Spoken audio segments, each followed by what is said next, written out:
Welcome to Mr. Nightbleed. Tonight, in 7 creepiest graves ever discovered across the U.S., we're digging into the strange history buried beneath American soil, where the past refuses to stay dead, and the earth itself seems to breathe secrets. These are the graves that should have stayed closed, coffins unearthed with scratch marks inside, tombs that refilled themselves overnight, and burial sites that still whisper the names of those laid to rest within. Every discovery you're about to hear was made by those who work where the dead lie deepest. Grave diggers, coroners, and caretakers who've seen what happens when the ground gives something back. They know better than anyone. Not every grave stays quiet. My goal this month is to reach 3,000 subscribers. Almost 90% of viewers listen and vanish without subscribing. Don't be one of them. Join the darkness. Subscribe now. Before we begin, tell me in the comments where you're watching from and what hour of the night it is for you. And if your town has a cemetery that truly unsettles you, drop its name below, because under the soil of the ordinary, something always waits to be found. Kill the lights, silence the world, take a slow breath, and let us begin. I never planned to write about this, but sleep has been thin for weeks, and the only time my chest feels light is when I imagine setting the whole thing down somewhere other people can see it. I do not care if anyone believes me.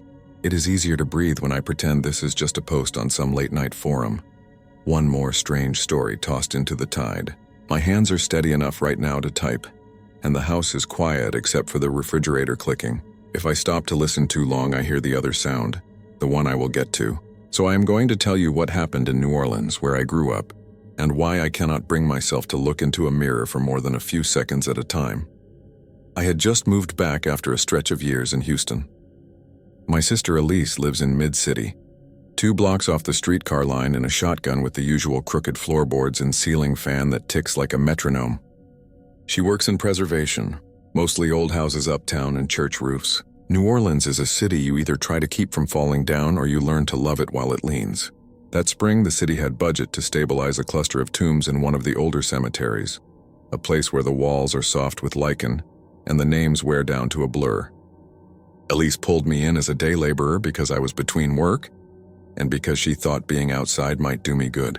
I had done a little carpentry and could follow instructions. My friend Marcus came along for the same reason. He was a bartender on odd hours and liked any job with a sunrise. The morning it started was already warm. The sky had that flat white look it gets when the heat settles in early. We met at the gates with a crew of 6. There was a foreman named Arthur with a sunburned neck and a habit of drawing his thumb along the edge of every stone like he was checking if it would cut him. There was a caretaker, Mr. Dupre, who wore a hat even in the shade and walked like his knees were tired. He knew the plot numbers by muscle memory. A city inspector, Alvarez, arrived with a clipboard and a bottle of water tucked into the crook of his arm. He looked younger than his job and already weary of us. They unlocked the gate and the scent came out to meet us. That mix of warm shell and dust and flowers left weeks ago, the kind of smell that has weight. The plan was to reset a sagging family vault near the wall and probe the ground beside it to make sure the foundation was sound. Most of the work is careful. You brace, you lift, you listen. We cleaned vines and set string lines. Around mid-morning, Marcus crouched by the base of the vault and said there was a hollow sound in the soil to the right. Not the kind of hollow where air hides, but the deeper note of a box. We all hear those notes after a while. The caretaker said there should not be anything there. The map showed no secondary interments. Alvarez checked his papers and frowned. They argued for a few minutes about permits and archaeology protocols.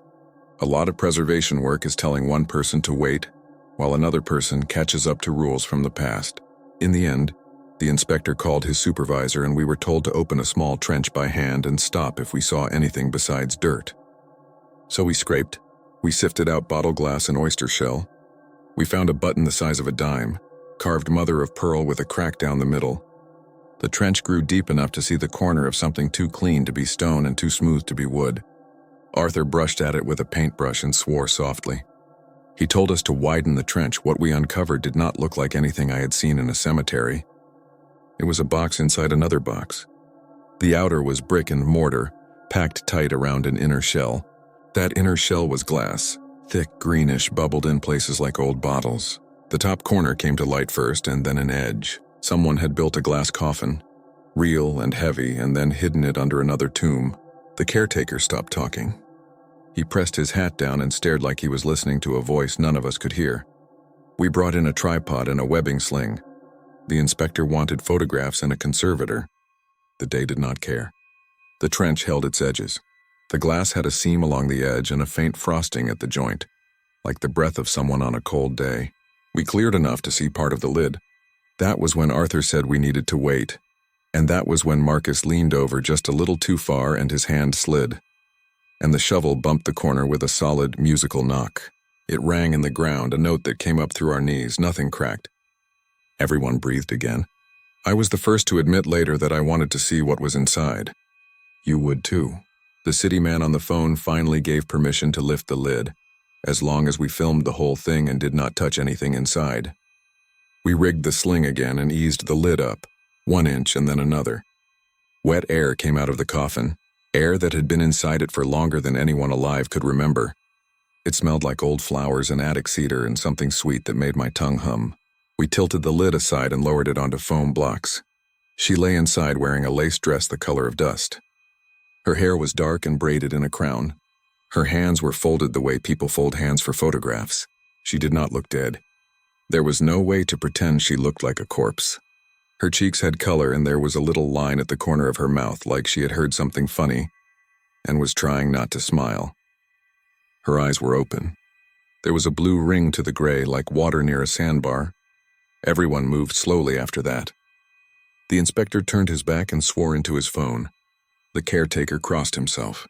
Arthur looked at me and then at Marcus and then at the girl and said, "We were going to document, we were going to set the lid back, and we were going to call the Office of Historic Preservation to take over." He spoke like each word had to be checked before it left his mouth. Marcus leaned in to film. His phone camera showed her more clearly than my eyes, as if the glass between had some trick to it. In the camera, she looked directly at us. We saw it at the same time. Her pupils shifted. Not a flicker from the light, not a trick of water, but a small, easy blink, the kind you do when dust touches your lashes. Marcus pulled back so fast the camera swung. He said he saw it. I said I did too. Arthur told us to breathe. The caretaker said he had seen strange things, but never like that, never so calm. Alvarez, who had been trying to be the sensible one, came close and squinted. He did not see it that time. The girl did not blink again. Her eyes did not cloud. She looked like someone waiting politely. Word gets around faster than people think. 2 news vans arrived before noon. Someone from the archdiocese came in a white shirt with a collar and said prayers in French under his breath.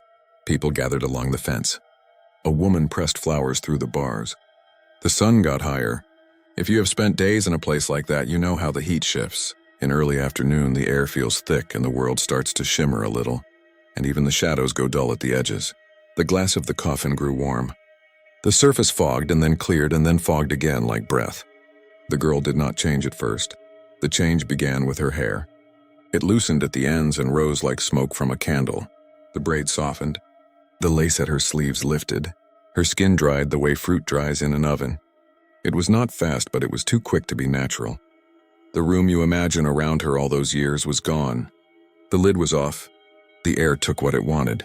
We lowered the lid back onto the coffin, hoping to slow whatever was happening, but it kept going.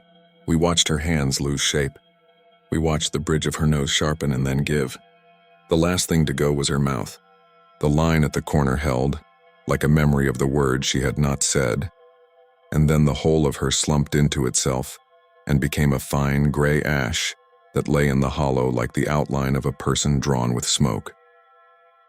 The news people treated it like a curiosity, a mystery solved by time. The inspector made a note with a steady hand and said the conservators would know what to do next. They talked about vitrification and embalming techniques. The caretaker cried, not loudly and not with tears, but with his hands, the way old men do when something vanishes that was not supposed to be theirs but felt like it anyway. The priest kept his voice low. We all felt it, the shape of the space inside the box, how it had held her and how it did not anymore. Then Marcus looked down and said her eyes were still there. I thought he meant the ash had clumped.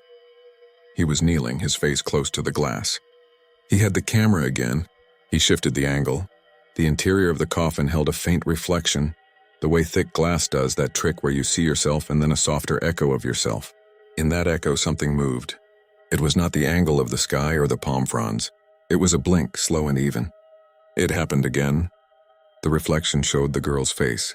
Not the ash, but the face as she had been before, as she had never been outside the coffin. Her eyes opened and closed with the kind of patience you feel in your own body when someone is counting. When the reflection blinked, a sound came with it. Quiet as a fingernail tapping on a tabletop. I could have pretended it was nothing if I had been alone. I was not alone. No one wanted to say it out loud, that the reflection was blinking when there was nothing left to reflect. The air around us tightened.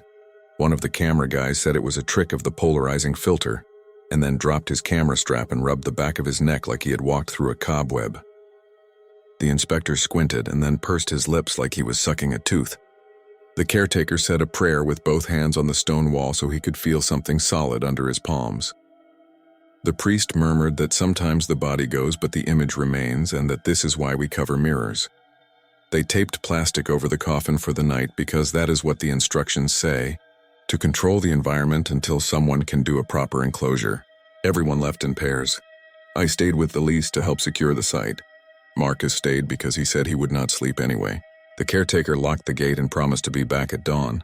The priest wrote his number for Elise with a blunt pencil and told us not to say the girl's name if we knew it. We did not. The sun went down slow and the white sky finally turned the color it ought to be, bruised orange and purple, and then it slid into a soft black that makes every sound bigger. We took turns walking the perimeter. Between rounds, we sat on a bench near the chapel, eating salty chips and drinking warm water. Marcus told a story about a schooner his grandfather claimed had come into port with no crew. Elise laughed, that kind of laugh that is more a way to keep your jaw from clenching. I made myself stay useful. The plastic over the coffin lifted and settled with the wind. Now and then something tapped from beneath it, soft and irregular, like the house in a hot afternoon. Each time, one of us looked up and pretended we had not. The air smelled different after sunset, like wet limestone. Around midnight, the wind died and the city made its other sounds, the ones from blocks away. Car tires on dry leaves and a train horn like a long throat clearing. A cat moved between the tombs like it owned the place. I was sitting on the bench when the tapping picked up a pattern. One tap, then another, then a pause exactly long enough to count, then 3. Marcus lifted his head. He said it sounded like a code. Elise told him to stop. He apologized into his bottle of water and did not drink. We went together to the coffin. The plastic sagged. The tapping stopped. The plastic looked like something sleeping. I reached to tighten one of the straps and the surface flashed a picture of me in the streetlight, and then for a second the picture changed. The face in the reflect was mine, but not. The angle was wrong. The eyes were set a little too far apart. The mouth was too patient. I jerked my hand back and the picture snapped to normal. Just my own tired face and the two faces of the people I loved. All of us looking down at something we could not understand. I told Elise and Marcus what I had seen. They did not tell me I was tired. They did not waste time arguing that sure, glass does things. None of us wanted to get too close and none of us wanted to back away. We settled for a middle distance like you do when a dog you do not know shows up at the edge of the yard. The tapping started again, but lighter, like the coffin had learned a new way to knock. When it stopped, the plastic did that slow inhale and exhale again. I am skipping past the part where we tried to be rational, because every version of that is boring. We called Alvarez. He did not answer. We called the caretaker. His line went straight to voicemail. The priest answered and said prayers lose their teeth if you use them like charms. He told us to hold the line until morning and not speak to anything that spoke back. I did not like that phrasing. He hung up before I could ask him what happens if it uses your voice. At some point I must have slept sitting up because I woke with that stupid neck pain and the sound of soft rain on plastic. But it was a clear night. The rain was inside the tape. The plastic had fogged and beads of moisture ran along the underside like small insects. For a second I thought the coffin was sweating. We lifted the edge just enough to let the damp slide into the trench. When the plastic cleared, the ash inside lay in a more solid shape, like it had crusted. The faint internal reflection drifted up again, the way a picture appears when you squint at a window. The reflection blinked once, twice, 3 times. The count matched the knocks. I could tell you about the next days in neat little lines. The conservators came. They built an acrylic tent. The glass coffin was rolled on a cradle to a climate-controlled room. There were emails and a file number and a pale man in a cardigan who said this was remarkable and might be a late-era experiment. They placed desiccant packets around the edges because that is what you do when you want to dry the air without fighting the air. They told us to go home. We did. We did not stop thinking about it. When I got back to my sister's place, I went straight to the bathroom to wash the grit out of my hair. The mirror above the sink is one of those old ones that has started to silver itself in islands along the edges. I turned on the tap and leaned in, and for the first time that day I really looked at my own face. I looked older than I felt. I looked like I had been biting the inside of my cheek. I looked like someone who has spent too much time in bright sun. A trick of the light made my left eye seem darker. I blinked and the eye in the mirror did not blink. The other one did. It was a small lag, a fraction of a second, the kind you could attribute to a tired brain. I tried to make it happen again and it did not. I laughed at myself without sound and turned off the water. The mirror fogged. As the fog lifted, my face returned piece by piece. The last things to show were my eyes. They opened like someone had been holding them closed with cold fingers. I did not tell Elise that part. We ate pasta with jarred sauce and watched a documentary about old diners where all the coffee looks better than it tastes. Marcus texted that he could still feel the tapping in his chest like when you come off a boat, and your body keeps thinking the floor is moving. A storm rolled over the city after midnight. The streetlight on the corner shook in the wind. The phone chimed just after the thunder. It was a short video from a number I did not know. The video showed the glass coffin under its new clear tent. The camera was set on a tripod. No one was in frame. The ash lay still. For a long time, nothing happened. Then the inside reflection thickened and the girl blinked. The screen shook slightly as if the air had changed pressure. The ash moved in a way that is hard to describe. Not a breeze. The outline of a mouth formed and unformed. The clip ended. There was no caption. I did not reply. The weeks after that did not make anything simpler. The story got out in 100 broken pieces. A station ran a segment with a still image that made the glass look like ice. The archdiocese stayed quiet. The city said it was handling the matter. The conservators spoke in the tidy way of people who have learned not to promise results. The crew got split across other jobs. Arthur went back to a church roof with a leak that could have been a dozen different things. The caretaker visited the tent every morning and left a small white flower on the cradle. He never touched the glass. He told me once he thought the reflection was not a ghost, but a habit. He said sometimes the world repeats itself for a while when it gets tired. I kept working. I tried not to look into windows unless I had to. There is a lot of glass in a city if you pay attention. Bus stops, puddles, storefronts, car doors. The less I tried to notice, the more I noticed where reflections went wrong. For me, it was small things. My mouth closing over a word a second too late. The skin below my right eye twitching out of step. Once, washing dishes at night, I looked up into the kitchen window and saw outside the dark reflection of the kitchen, and my head tilted at an angle I had not moved yet. I whispered that I was tired and put my hands on the counter until they stopped shaking.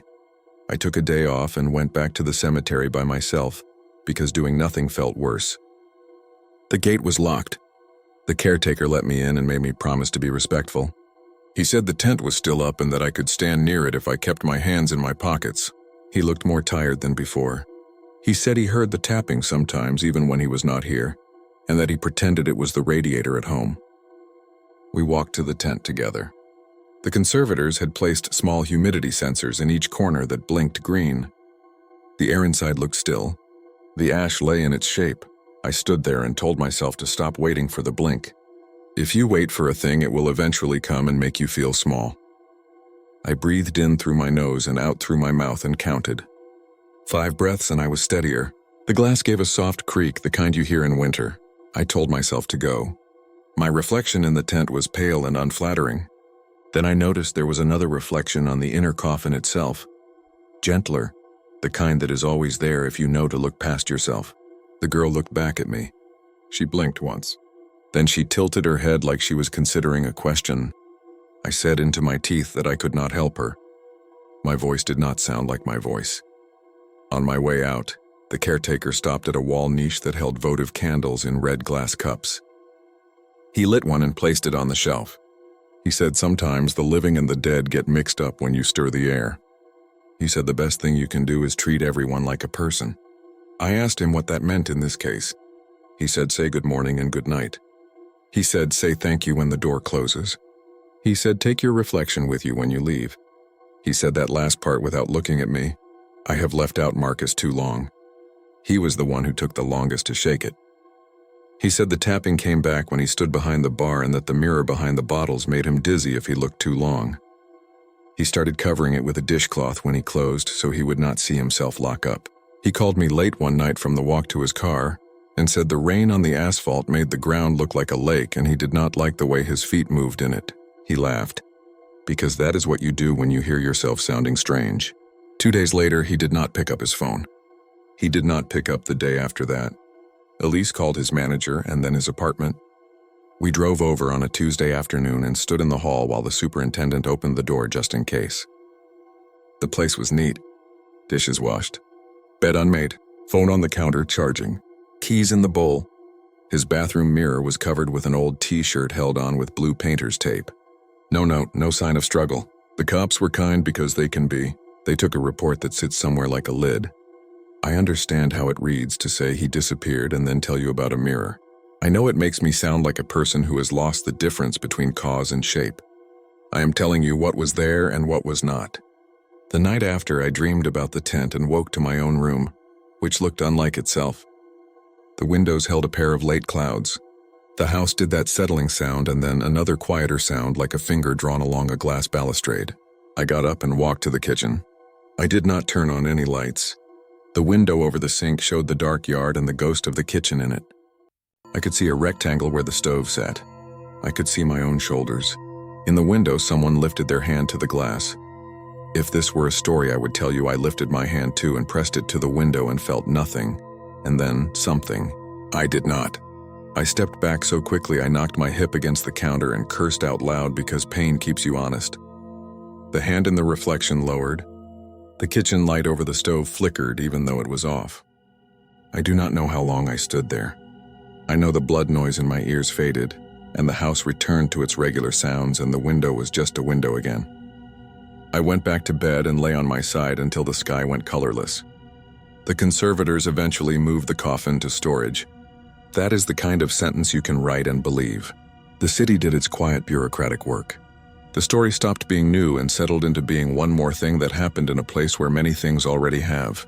The grass grew. A fresh coat of lime wash made the wall look younger. Elise finished the job at the church roof. Arthur said he still heard that musical note when a shovel hits glass whenever he picked up a tool, like his bones had learned it. The caretaker left his hat on his chair one morning and did not come back for a week. I do not think he was ever sick. I think he was tired of speaking softly. I wish this ended with a clean lesson. I want to say that I figured out something about the girl or about myself, or about the way time moves in a city that keeps folding its dead into its living. What I can tell you is that I keep a small square of black tape over the corner of my bathroom mirror, where the silver has worn thin. It is not that I am afraid of what I will see. It is that I am tired of seeing it at the wrong time. I try to be polite to doors. I say goodnight more than I used to. Not to people, just to rooms. I keep the kitchen window clean. Some mornings I wake before the alarm and feel watched in a way that is not unkind. I accept that this is my life. I went back to the cemetery one more time last week. The air had that early cool that tricks you into thinking summer is over. There were tourists at the gate, and a man with a guide badge telling them about yellow fever and high water marks and why we put our dead in walls. I stood by the tent site, which is just ground again. The caretaker saw me and raised his hand. I raised mine. When I turned to go, the glass on the door of the chapel caught me and threw me back to myself like a lighter version. For a second, I thought I saw another face there, at the softest angle. A young woman with a crown braid and a patient mouth. She blinked. It might have been me blinking. I kept walking and did not check. If you made it this far, thank you. I wanted to put it somewhere. Maybe that is all the girl wanted too. To be in the air again for a little while, to lay a reflection down and see who picked it up. The house is quiet, and the refrigerator has stopped clicking, which means I can hear the other sound. It is faint, a little rhythm I cannot quite match with my breathing. When I stand and pass the hallway mirror, I keep my eyes forward. I tell myself I will look tomorrow. I tell myself there is nothing to see. I tell myself I will not count, and then, before I can help it, I do. 1, 2, 3. And in the space between 2 and 3, someone on the other side blinks.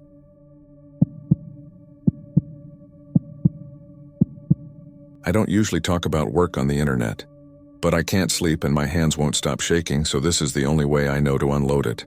I'm a conservation tech for a small firm that restores headstones and mausoleums around New England. It's not glamorous. Mostly you're brushing lichen, patching mortar, cataloging dates spelled with F's that used to be S's. Sometimes you get called in for something unusual, like a sinkhole that opened under a plot or a metal coffin that popped its seal in summer heat. I've done the job 6 years. I own 3 pairs of steel-toe boots, a HEPA vac that costs more than my car, and a stack of Tyvek suits. I've never been scared of dead people. It's the living who usually give you trouble. That's what I used to say. This started in Salem, Massachusetts last November. Tourists were mostly gone. Leaves plastered the curb like wet paper and the wind tasted like pennies. Our client was a small church with a burial ground set back from the street. Old stones, slate, and marble, dates from before the Revolution. Behind the church there was a family crypt, half mounded into the slope, its granite face blackened by salt and centuries. The pastor said a corner of the facade had shifted in last winter's freeze, and a volunteer had reported hearing weird air when he walked by. He used that phrase twice, weird air. We wrote it down like we always do. Sam, my coworker, underlined it and drew a little face next to it, the way he does when something amuses him. Sam is a year younger than me. With a buzz cut he trims every Friday and hands that always smell faintly like lemon wipes. He used to do HVAC before conservation, so anytime a job involves air movement he gets interested. Our supervisor sent us with a structural engineer named Dwayne, who hates the cold and wears a bright orange beanie that makes him look like a traffic cone, and with a historian from the Historical Commission, Dr. Elena Morales. I knew Elena from another project. She's one of those people who can look at a carving on a stone and tell you which 10-year window it came from and who the carver's cousin married. Sharp eyes, quiet voice, a notebook in her pocket that she fills with tiny, precise writing. We met the pastor at 9 a.m. The grass was stiff with frost. The crypt's door was a low rectangle of iron set into a granite surround, and the mortar joints around it had cracked and shifted. There were 2 marble plaques with family names. One had pitted so much you could barely read it. The other was legible Peabody. The pastor, a middle-aged guy with windburned cheeks, kept his hands in his coat and said that descendants came around every few years to do some upkeep, but they live in Maine now and they're older. He said there hadn't been a burial there since the 1920s. He also said if we could minimize the number of cops and reporters, he'd be grateful. That made Dwayne laugh. Not planning on calling any, he said. We did our initial walk around. The back half of the structure was buried into the slope. There were 3 small ventilation stones in the top course, holes that used to allow airflow to keep the interior dry. They're common. The thing is, when Sam put his ear near one, he lifted his head. Then he did it again and motioned to me. Hear that? He said. I didn't at first. There was wind in the trees, a distant bus, a dog barking 2 streets over. I was about to shake my head when a low sound threaded through everything else. It was not a whistle or a howl. It was a slow, almost patient shh, like air moving through a long, narrow space and coming to rest against a boundary, and then pulling back. It had the rhythm of something alive. In, out, in, out. It's probably pressure changes, Dwayne said. But he said it with that tone you use when you're talking to a child about thunder being angels bowling. Sam crouched and put his palm near the vent. There's draft on the exhale, he said, and then he grinned like that was the funniest thing he'd said in months. When he smiled, his cheeks made small dents. Breathing vault, he said. We set up the little weather station we use on longer projects. Hygrometer, barometer, ambient temperature. The wind that morning bumped between 5 and 8 miles per hour, gusts to 10. The pressure was steady. Inside the vault we couldn't measure yet. The standard practice in cases like this is to open as little as necessary. You check for structural hazards, test the air to make sure you're not about to get a dose of bad gases, and take photographs. If everything's stable, you reseal. If it's not, you rebuild. The weird air was a curiosity until we cut the corroded iron pins on the door and broke the old lime mortar. The pastor said a prayer under his breath. Elena held the clipboard. Sam and I lifted the iron panel together and set it on sawhorses. Cold air came out first. The smell of damp stone and something metallic like a new penny rubbed between fingers. The shoe sound got clearer. It wasn't loud. You only noticed it if you listened. It was the regularity of it that made the skin between my shoulders creep. We set a portable LED light inside on the floor. The interior was maybe 10 by 10 feet low ceiling, granite blocks. The floor was earthen, tamped, and hard. There were 6 coffins, small and simple, not the shiny kind you see at modern funerals. They were arranged in a circle that left a round space in the center. That struck me as unusual but not necessarily wrong. Families did what families did. But there was something else. Each coffin's lid had a long crack through it. They weren't neatly opened. They were split. Wood fragments lay scattered inside the ring like fallen teeth. Elena did a small intake of breath. "That's not typical," she said. Her voice was very level. 19th century practice was linear interior arrangement head to wall. Circle? I have not seen. She put on nitrile gloves and leaned in to look at the walls. "Do you see the wet?" she said. The condensation sat in a patch on the left wall, maybe the size of a jacket, and a matching patch on the opposite wall. At first it looked like any damp, but when I angled the work light, the wet made shapes, 2 rounded lobes each side, branching channels like ferns. It looked like lungs drawn by a careful hand. The inner surfaces of those wet lungs traced paths, as if someone had pulled a finger through the moisture in looping lines. Sam watched the beam move. "Okay, He didn't finish. We drew in the obvious. Old wood splits, trapped moisture, air currents, capillary action making patterns. We wrote those down because that's what we're paid to do. But you can feel when your explanation doesn't match what your skin is telling you." She kept time with us, like the vault listened to our breaths and answered. Dwayne, who prides himself on being practical, said we should call it for the day and come back with a negative air machine to stabilize humidity while we worked. He said that because his hands were shaking a little and you noticed if you looked. The pastor said he had a funeral later and couldn't stay, asked us to secure everything. Elena took a picture of the lung-shaped condensation and then another from a slightly different angle. And I heard her whisper something like, "It's just wet." That's all. We braced the door and resealed with temporary clamps, left the vents open, and went for coffee at a place with a chalkboard menu 3 blocks away. Sam dragged the straw wrapper off his iced coffee with his teeth and spit it in the lid recycle. That habit always bugged me and always made me laugh. We replayed the morning like you do when you can't leave something alone. Sam said the cracks in the lids were spikes from swelling wood. Elena said the circle arrangement appeared in some Masonic burials, though not usually inside a family vault. She said she would check the names. She always had names. I slept badly that night in my Airbnb, listening for a sound I didn't have words for. Houses in Salem complain in the wind anyway. And mine was one of those skinny old ones with stairs that groan like old men. Around 3, I woke because my mouth tasted like copper. I went to the bathroom and saw moisture beaded on the mirror, though I hadn't showered. 2 rounded patches and there was a line traced through them like a child's drawing. I wiped it with my sleeve and told myself it was just humidity from cooking pasta. My chest felt tight. I took 3 slow breaths and heard, or maybe imagined, something on the other side of the wall doing the same. Day 2. We brought the negative air machine and a flexible duct we could route to the doorway. We also brought a portable CO2 monitor and a thermal camera. The first readings were boring, which is what you want. Oxygen fine. Carbon dioxide a little elevated from trapped air. Not dangerous. Temperature a few degrees cooler than outside. The thermal camera showed the walls cooler where the damp patches were. Normal. Sam grinned and said, "Told you. It's just a weird little microclimate, man. Old stones like to weep." We stepped inside with booties and caution. We didn't touch the coffins. We don't disturb human remains without permission. The cracks in the lids were long and clean, like something had bowed the boards from beneath and they fractured along the grain. The wood edges were soft as bread. When I leaned close, the smell hit me stronger. Not rot exactly. Not sweet. Metallic like air that's taken a trip through pipes. It's a smell you get in some basements, especially after a long rain. I told myself that. Elena stood in the center of the circle and lifted her phone. She didn't take a picture. She just listened. "Do you feel that?" she said. Sam stood next to her and laughed. "He does that when he's uneasy." "Feel what, Doc?" The rhythm. Match me. She breathed in slow. Out slow, Sam copied. I did too because it was contagious.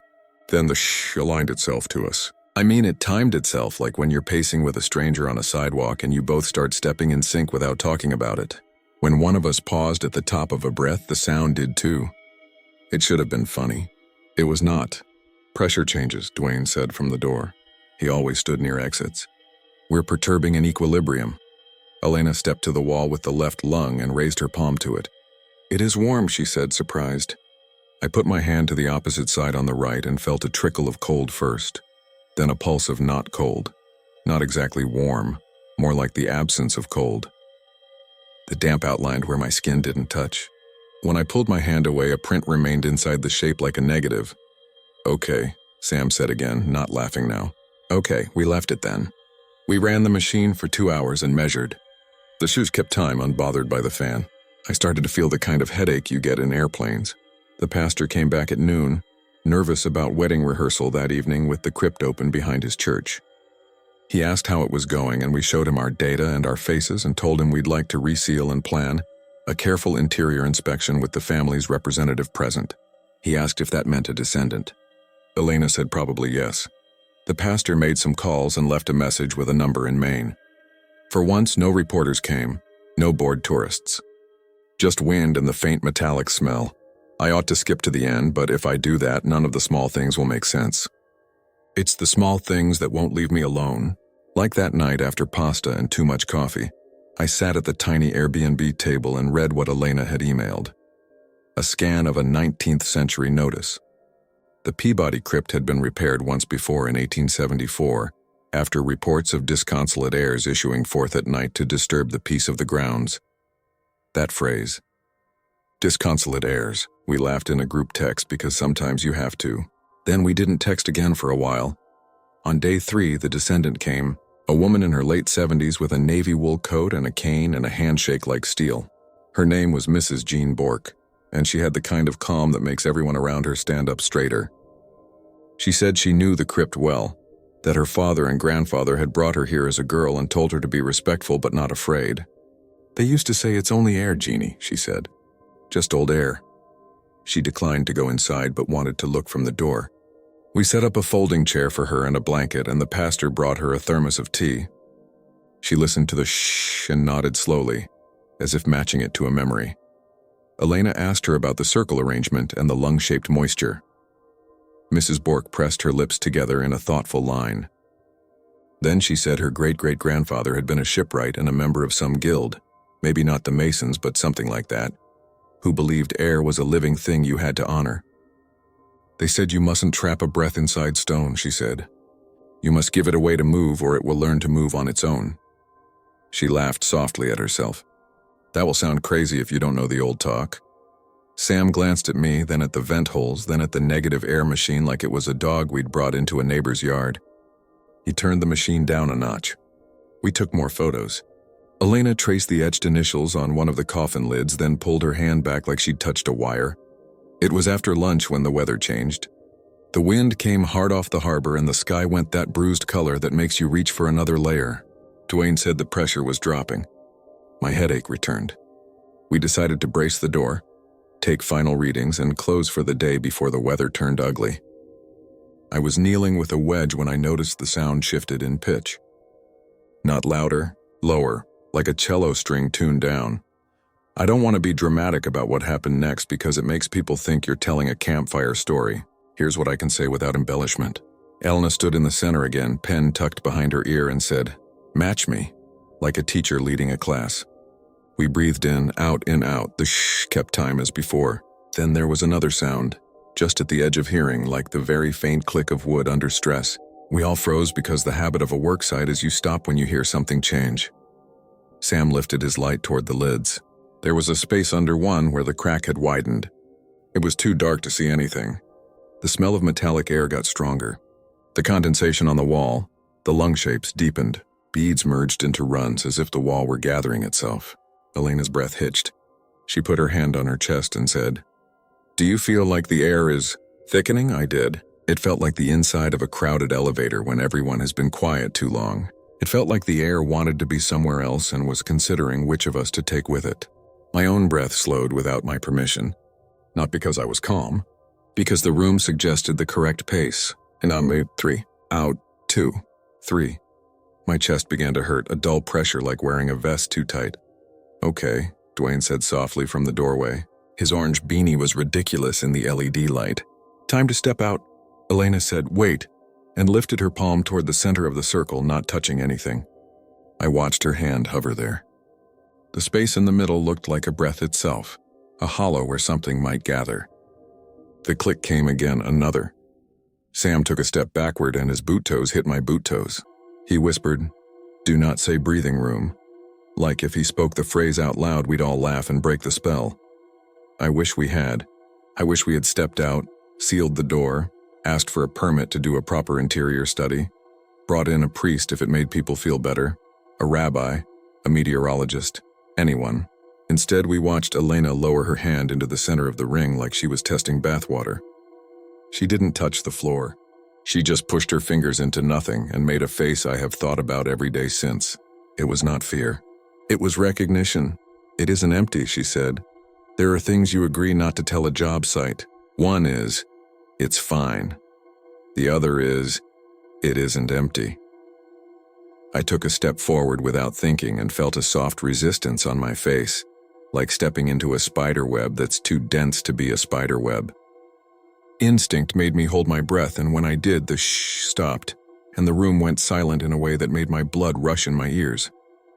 In that silence, I heard something like a footfall above us that could have been a branch or a bird or a shift in the stone. I exhaled. The shh exhaled too, late by a half beat, like it was learning. Mrs. Bork called from the doorway, "Children, maybe step out." And her voice shook, and that scared me more than anything. We moved at once. Sam grabbed Elena's sleeve and guided her back. I followed, dragging the duck toes out with my heel. Dwayne pulled us through and set the iron panel in place as a wind gust rattled the oak leaves. He held it there with both hands like a man steadying a door in a storm. The sound on the other side separated from the outside wind. For a heartbeat, I thought it was louder. Then it settled, pacing us. In, out, we braced the door. We buttered mortar into the cracks as best we could in the cold. We told the pastor we needed to pause the project for a day to confirm structural integrity. He nodded too fast. He kept glancing at the iron as if to make sure it stayed where it was. Elena asked Mrs. Bork if her family had said anything else about the vault beyond the guild talk. Just not to let it get angry, she said. And then she blushed like it was a silly thing to say. They said if it learns you, it might follow. They said to leave and not be alone for a little while. That night we ate together at a diner because none of us wanted to sit in our separate rooms. Dwayne talked about how humidity cycles could cause wooden lids to deform and crack. He talked for a long time in the way engineers do when they're trying to shut a door in their own minds. Elena listened and nodded and didn't drink her tea. Sam texted me under the table. I keep wanting to breathe slower than my body wants to. I wrote back, same. Then I typed, do not go home alone tonight, and didn't send it. When I got back to the Airbnb, the windows were fogged from the heat kicking on. I wiped a sleeve and saw the street was empty, leaves skating in the road. On the glass where my breath had met it, 2 rounded patches bloomed and branched. I told myself it was just the way heat condenses on cold. Then I noticed the branching lines were neat. Too neat. They mirrored each other. I stood there until the heater clicked off and the patches faded. My breath left a ghost of itself, then nothing. At 3 a.m., the metallic taste woke me again. I lay very still and listened. Every house has a set of melodies: refrigerator hum, water hammer, the sigh of ducks. What I heard was not those. It was the memory of a different room pacing itself to my lungs. I turned on the TV just to smear some noise over it. Local ad for a car dealership. Old sitcom with canned laughter. I fell asleep with the light painting the ceiling. We left Salem the next day under the pretense of waiting for permits and approvals. The pastor didn't argue. Neither did Mrs. Bork. She thanked us, hugged Elena, told Sam to keep his hat on in the wind, touched my cheek with a dry hand that smelled faintly like cloves, and told me to remember to open my windows when the days got warm again. Let it go where it wants, she said in the same tone people use to tell you to wear a seatbelt. Back home, I tried to put the job in the drawer in my head where I put the weird ones. I filed my notes, synced photos to the server, itemized our hours. Normal things. The trouble was, normal things felt like breathing in the wrong room. The first week back when I climbed stairs, I felt another climb next to me. Not a person, more like a tempo. If I tried to breathe faster, I got dizzy. If I slowed down, the dizziness went away. It was like tapping a knee to believe the beat is there. Sometimes at work, I'd lean too close to a stone and catch a whiff of that metallic air, and there wouldn't be any reason for it. In the bathroom mirror after a hot shower, the fog made shapes, and I told myself it always did if you were looking for them. I started to sleep with the window cracked even when it was cold. The neighbors below me complained about the draft. I told them the heat was overactive. That wasn't a lie. I hadn't planned to tell anyone, not like this. Then Elena emailed last week to say she'd had a check-in with the Historical Commission. I asked her how she was sleeping as a joke. She wrote, "I think it learned my rhythm. Do your windows still fog?" That same day, Sam called from a job 3 towns over. There was noise in the background like wind. He didn't say hello, just, "Do you ever feel like the room is waiting for you to start?" And then he laughed hard enough that I thought he was crying. He said he's been listening to the pauses between his own breaths the way you listen to the space between a subway's arrival and the doors opening. He said he was probably just tired. I told him to come crash on my couch if he needed. He said maybe. We're supposed to go back to Salem next month if the ground isn't too hard. The plan on paper is to reseal the vents properly, restore the door surround, stabilize the interior humidity, and document the circle arrangement for the archives. On paper, it looks straightforward. But I keep thinking about the caution Elena wrote in her field notes.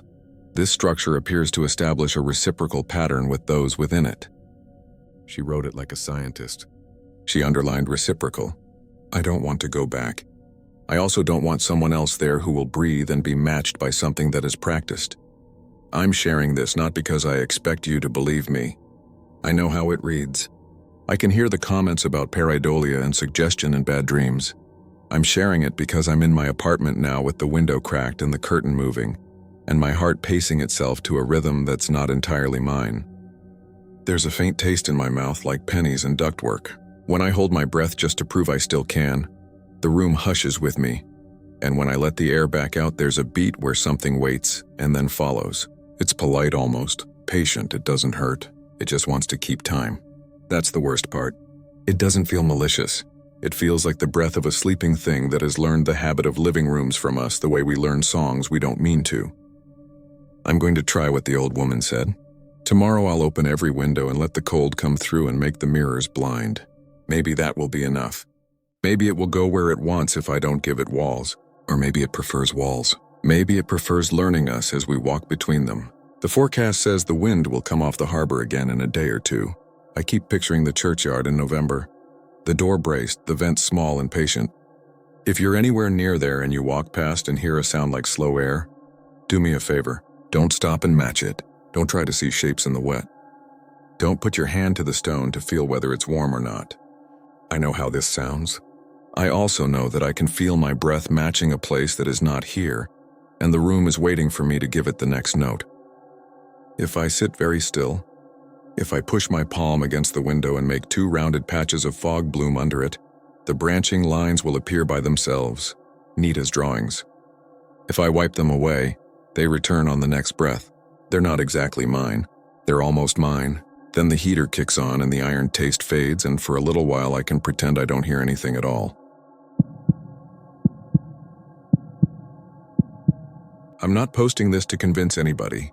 I'm posting because it's the only way I've been able to sleep long enough to get through a full night without snapping awake at 3:07 and staring at the dark like it's waiting for an answer. I worked nights in a small museum in Brooklyn this past year. Climate monitoring, security rounds, the kind of job where you learn how to walk quietly and talk to the building under your breath so it doesn't creak too loud. If you live anywhere near Atlantic and Court, you probably heard about the street widening project where they dug up an iron coffin like a bathtub with a lid. The news ran a few tidy stories, people said creepy and moved on. I didn't. I couldn't. Because the exhibit ended up in our building and I had to be the one to log the temperature alarms when they started going off every night, always at the same time. I didn't pick that time. It was already engraved on the lid when the workers hosed the dirt off in the streetlight, 3:07 a.m., neat as a watchmaker's hand. My friend Jay helped get me the job. He ran facilities on the day shift. Tool belt, clipped walkie, the kind of guy who knows which fuse actually controls what. He called me after the city approved the loan and said, "You want in on this? It's quiet money. You just babysit the sensors and keep the humidity where the curator wants it. You'd like her. She's normal."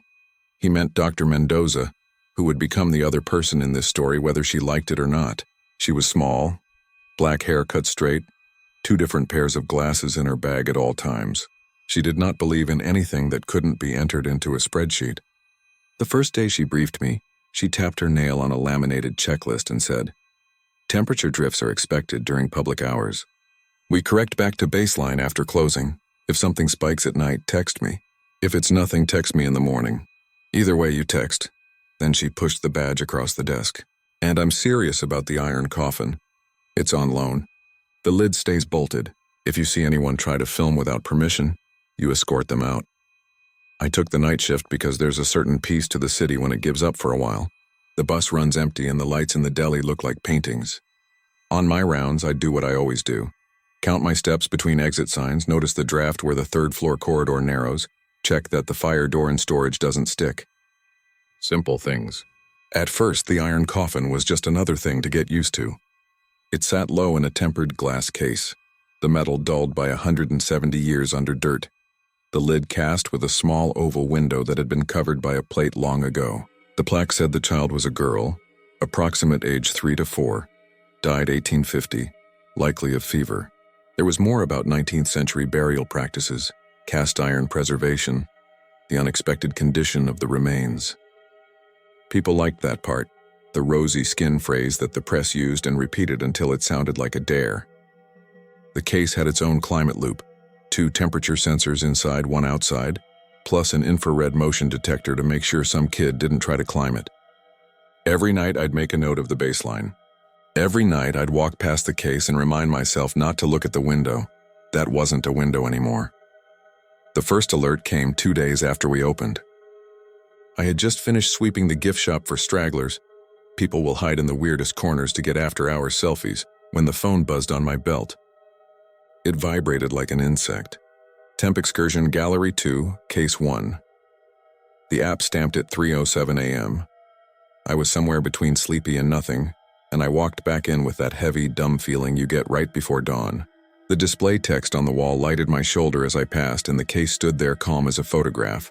No fog, no breath print, no one behind me. The inside temp readout had dipped. Not by much, maybe 2 degrees Fahrenheit. I cleared the alarm and it returned to baseline in under a minute. I wrote a note in the logbook, brief minor dip.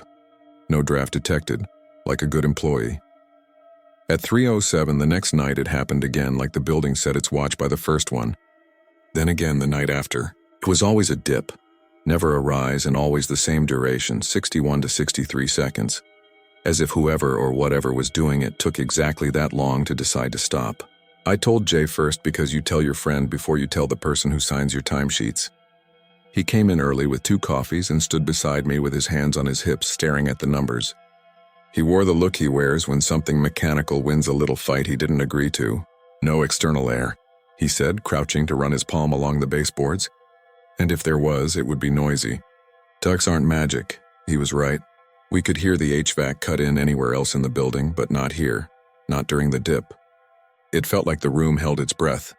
Jay peeled a corner of weather stripping off, sniffed it, stuck it back on, then asked, "You calling her?" I texted Dr. Mendoza at 6 because I didn't want to be the person who wakes a boss at 3. She answered with a single word, "When?" And when I sent a screenshot of the graph, she wrote, "Bring me the log." She looked at it like she could will it to show her a mistake. "Nightly?" she said. "Exactly at 3:07? She pushed her glasses up and sighed so hard her bangs lifted. "We'll recalibrate." The sensors drift. Everything drifts, they didn't though. Not like that. We replaced a sensor. We replaced both. We moved a portable data logger inside the case and a separate unit outside it next to the glass. And the readings matched each other to the 10th of a degree every hour of the day, except the 1 minute when the world sneezed. I kept telling myself that the time stamped on the coffin lid was a coincidence, because the other option wasn't helpful. We didn't put that time into the app. It wasn't a configurable thing. It was the kind of detail I tried not to bring up when the school groups came through, and the kids asked if the child's eyes were still open like the podcast said. I'd tell them about the cast iron method and how people in the 1800s wanted to stop decay for as long as they could. Nobody wants to think the ground is winning all the time. There were other things. It would be easier to call them sounds, but that implies a voice or a clear source, and this was more like a pattern. Right before 3, the building would have that particular hush, like when you see a snowfall start and traffic gives up. The emergency lights hummed their tiny hum, and the exit sign on the far wall had a dead pixel that flickered every 9th second. Then the air changed. You learn what your building smells like. Old plaster, dust behind the radiators that never truly goes away, the faint sweetness of the museum shop candles. This was different. It was the smell of an iron skillet left to cool after you pour water into it hot. Not rust, not blood. Wet iron. The minute passed. The smell went. The temp returned. And I would look at the case and think about that oval window under its plate, the blank shape of it like a closed eye. I didn't keep any of this from Dr. Mendoza, even though I didn't say everything I was thinking the way I'm writing it now. I told her about the smell, the pattern, the dip. I didn't tell her that sometimes I caught myself counting to 61 and holding my breath. She told me that our brains like patterns because they make us feel in control. I said, "Then your app likes them too," which made her smile without humor. She brought in a consultant, a guy named Dan with round glasses and a voice that made everything sound like a late-night infomercial. He set up a third-party system with little squares of tape like crime scene markers. After 3 nights of the same graph traced 3 times, he sent a report with words like unexplained, microclimate event, and periodic anomaly, and he added a paragraph about potential traffic, vibrations from a bus route that did not run at 3 a.m. I know because I write it at midnight. The security guard on weekends, a woman named Lena, who had a tattoo of a cormorant that disappeared under her sleeve when she reached, told me not to obsess. "You work nights, you start making friends with the wrong things," she said, tapping the glass of the case once with her knuckle and then staring at the knuckle like it had acted on its own. I used to watch an elevator dial like it was a show. It doesn't love you back. After she said it, I tried not to care that I'd started to notice other times in the building. 3:06 when the copy machine down in administration sometimes woke up and printed a blank page. 3:08 when the soda machine in the staff lounge made the sound like it swallowed. I told my sister about it too. We don't talk as much as we used to because we both got busy and that way people do. But she picked up on a Sunday morning while she poured cereal for her kid and put me on speaker. "It's a museum. Museums are haunted," she said, like it was a rule printed on the back of the ticket. "You ever tell your boss you're freaked?" I said no, I said I was fine.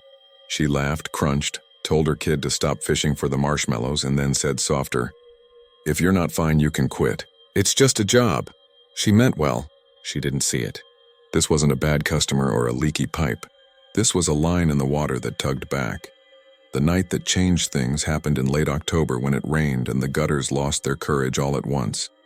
The building sounded like it had 1,000 throats. The iron coffin drew more visitors because people like to mix history with Halloween, and we were closing later, which meant my shift slid later too. I was walking the second-floor corridor at 2:40 with a rag in my pocket to wipe down fingerprints on the cases. People can't help themselves when I noticed the maintenance closet near Gallery 2 cracked a thumb's width. It doesn't do that. The latch has a deadbolt built into the handle and it slips clean or not at all. I nudged it open and the light was on, bright yellow and mean, and the mop bucket was out of its square. I made a note to ask Jay if he'd been in there and forgot to shut it right, snapped the light off and closed the door hard enough that I heard the latch engage. I kept moving. I passed the coffin case at 2:51, checked the readout, and the numbers were steady. I know because I took a photo, time-stamped, something to send Jay as a joke. "Stable as my love life," I wrote, and then I didn't send it because it wasn't funny. At 3:05, the maintenance closet light was on again. I saw it from the far end of the corridor, that stripe of yellow across the floor. The doors in our building are heavy old wood. They don't bounce. They don't drift open with drafts. I felt the kind of irritation that rides on the back of fear. I went over, put my hand on the knob and listened. Nothing. Just rain and a soft tick like water running down hot metal. I opened it and everything was the way it had been 10 minutes before. except the rag I keep pushed into the corner under the shelf had been moved. It lay in the middle of the floor unfolded. There were 2 wet marks on the concrete, not shaped like shoes or wheels. More like someone set 2 hands down very lightly, and then changed their mind. I was still standing there when the phone buzzed against my belt like a wasp under glass.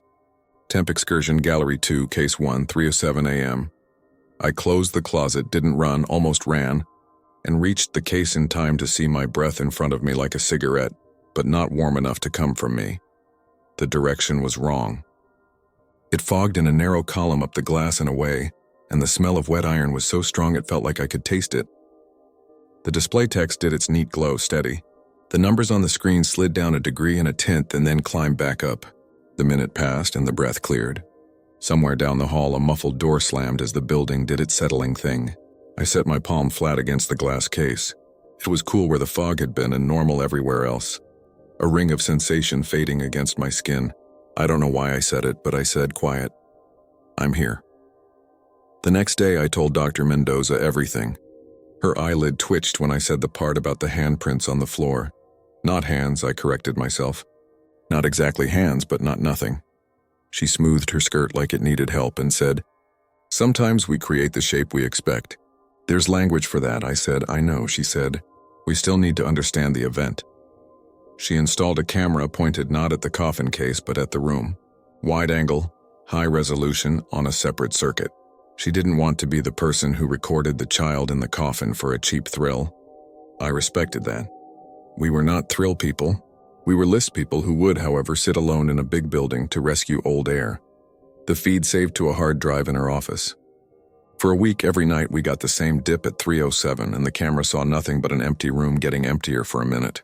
Then on the 8th night, with the rain gone and the city bright with that particular cold you only get before winter commits, we got something. If I say something, you'll think I mean a face or a shape. That's not it.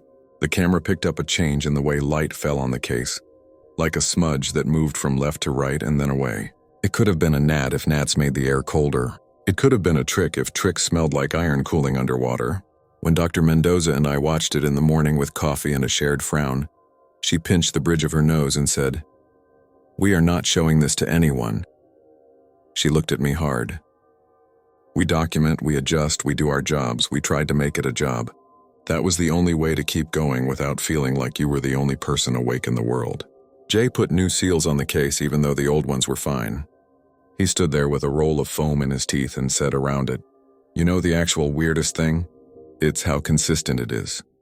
Lena told me to start taking my break at 2:55 so I wouldn't feel like I was waiting for anything. And when I told her I didn't want to be away from the case, she gave me a look I remember from my mother when she realized I would try to carry all the grocery bags in one trip rather than ask for help. "You can't be responsible for everything that happens in a building," she said. "You're not a plug you stick in the ocean." I began to say the word "okay" to the rooms out loud. It makes it worse to pretend you aren't thinking what you're thinking. I said it before I unlocked the side entrance to let the cleaning crew in. I said it when the elevator gave a small wrong shutter between the first and second floors. I said it to the label on the display case that used the phrase "perfectly preserved." And I said it when I touched the metal trim on the glass that never warmed up, not even when the sun got in through the skylight in the late afternoon. I said it when the temperature dipped 1 minute every night like a metronome for a song only one person could hear. Okay, okay, okay. I don't know at what point "okay" turned into invitation. I didn't mean it that way. I didn't mean it at all, which might be the worst form of meaning. But I started to feel a second presence in the routine of the building. The way you feel a cat at your ankles before you look down. It wasn't only at 3:07. It was in the maintenance closet when the light would click on and off once, never twice, when I walked by. It was in the elevator where the floor indicator would stick at 3 for a tick too long before settling on 2. And I would feel a small pressure behind my knees like a child leaning. It was on my phone when the calendar reminder I'd set to check filters at 3 o'clock would, once, wake me at 3:07 instead. My sister would tell me that this is exactly how your brain ties strings between pegs that were never there. Maybe. Except one night. I took the bus home at 5 and fell asleep to the sound of someone on the seat behind me, quietly singing a tune I didn't know. And I woke up at my stop with that melody still in my head, thin and slow. And when I walked into the museum later that night and stood in Gallery 2 just past closing, I heard the same pattern in the hum of the emergency lights. The same notes, like the building remembered what I remembered. We weren't the only ones getting twitchy. The neighbors who walked their dogs past the rear loading dock started asking more questions. The custodian on the third-floor offices told me he didn't like emptying the shredder after midnight anymore because it looked too much like the paper was breathing. The cops who do the late drive-by slowed down longer than usual and shone a floodlight at the windows. When I waved, the younger one in the passenger seat rolled his eyes because waving at strangers behind glass at 3 in the morning is a weird thing to do, even if it's meant kindly. I had to remind myself sometimes that most of the world slept fine. The night the engraving on the lid finally got to me was not more dramatic than any other. I was tired. I had a headache behind my left eye that started in the afternoon and sharpened as the sky lost color. I sat on the bench across from the exhibit and read the plaque the way you read words you've already memorized, hoping that this time some other meaning will lift up and wave. The time was written near the bottom, almost as a courtesy. Interred, 3:07 a.m. The 19th century liked midnight as a concept, but ran on. Practical times like 3:07. The little oval window on the lid was sealed long before our time with a plate and bolts, not out of fear, but because glass fogs and people like to touch. That's what I told myself. That's what I told school groups. Still, I stood and I stepped closer than I usually do, and I found myself trying to see any hint of reflection in the dull surface of the plate. All I could see was the vague smudge of me, a shape more than a person. I set my hand on the glass out of habit. The minute came. The temperature dipped. The wet iron smell lifted and settled like a blanket dropped and caught. I did not move my hand. I did not breathe. There is a difference between cold air and a cold line. This was a line. It ran from my palm through my wrist up my arm, a clean thread of absence that was not pain exactly, but it made me wince like when a dentist touches something you didn't know could feel. I pulled back and my fingertips left a perfect cloud on the glass that cleared immediately, except for 5 small spots like points on a star where it faded last. That was the only time I felt anything like contact that wasn't mine. I told no one that part. Jay would look worried and say, "Hey," the way he does when he's trying to remake a simple world. Dr. Mendoza would get quiet in the way that meant she was writing a report in her head. Lena would say, "That's how they get you." My sister would tell me again I could quit, so I sat with it. I started bringing a small single-play music box to work, a silly thing I'd found at a thrift store that played an old lullaby when you cranked it. I told myself I used it to test how far sound traveled in the gallery. That is such an incredible lie that I want to high-five the version of me who tried to say it out loud and couldn't.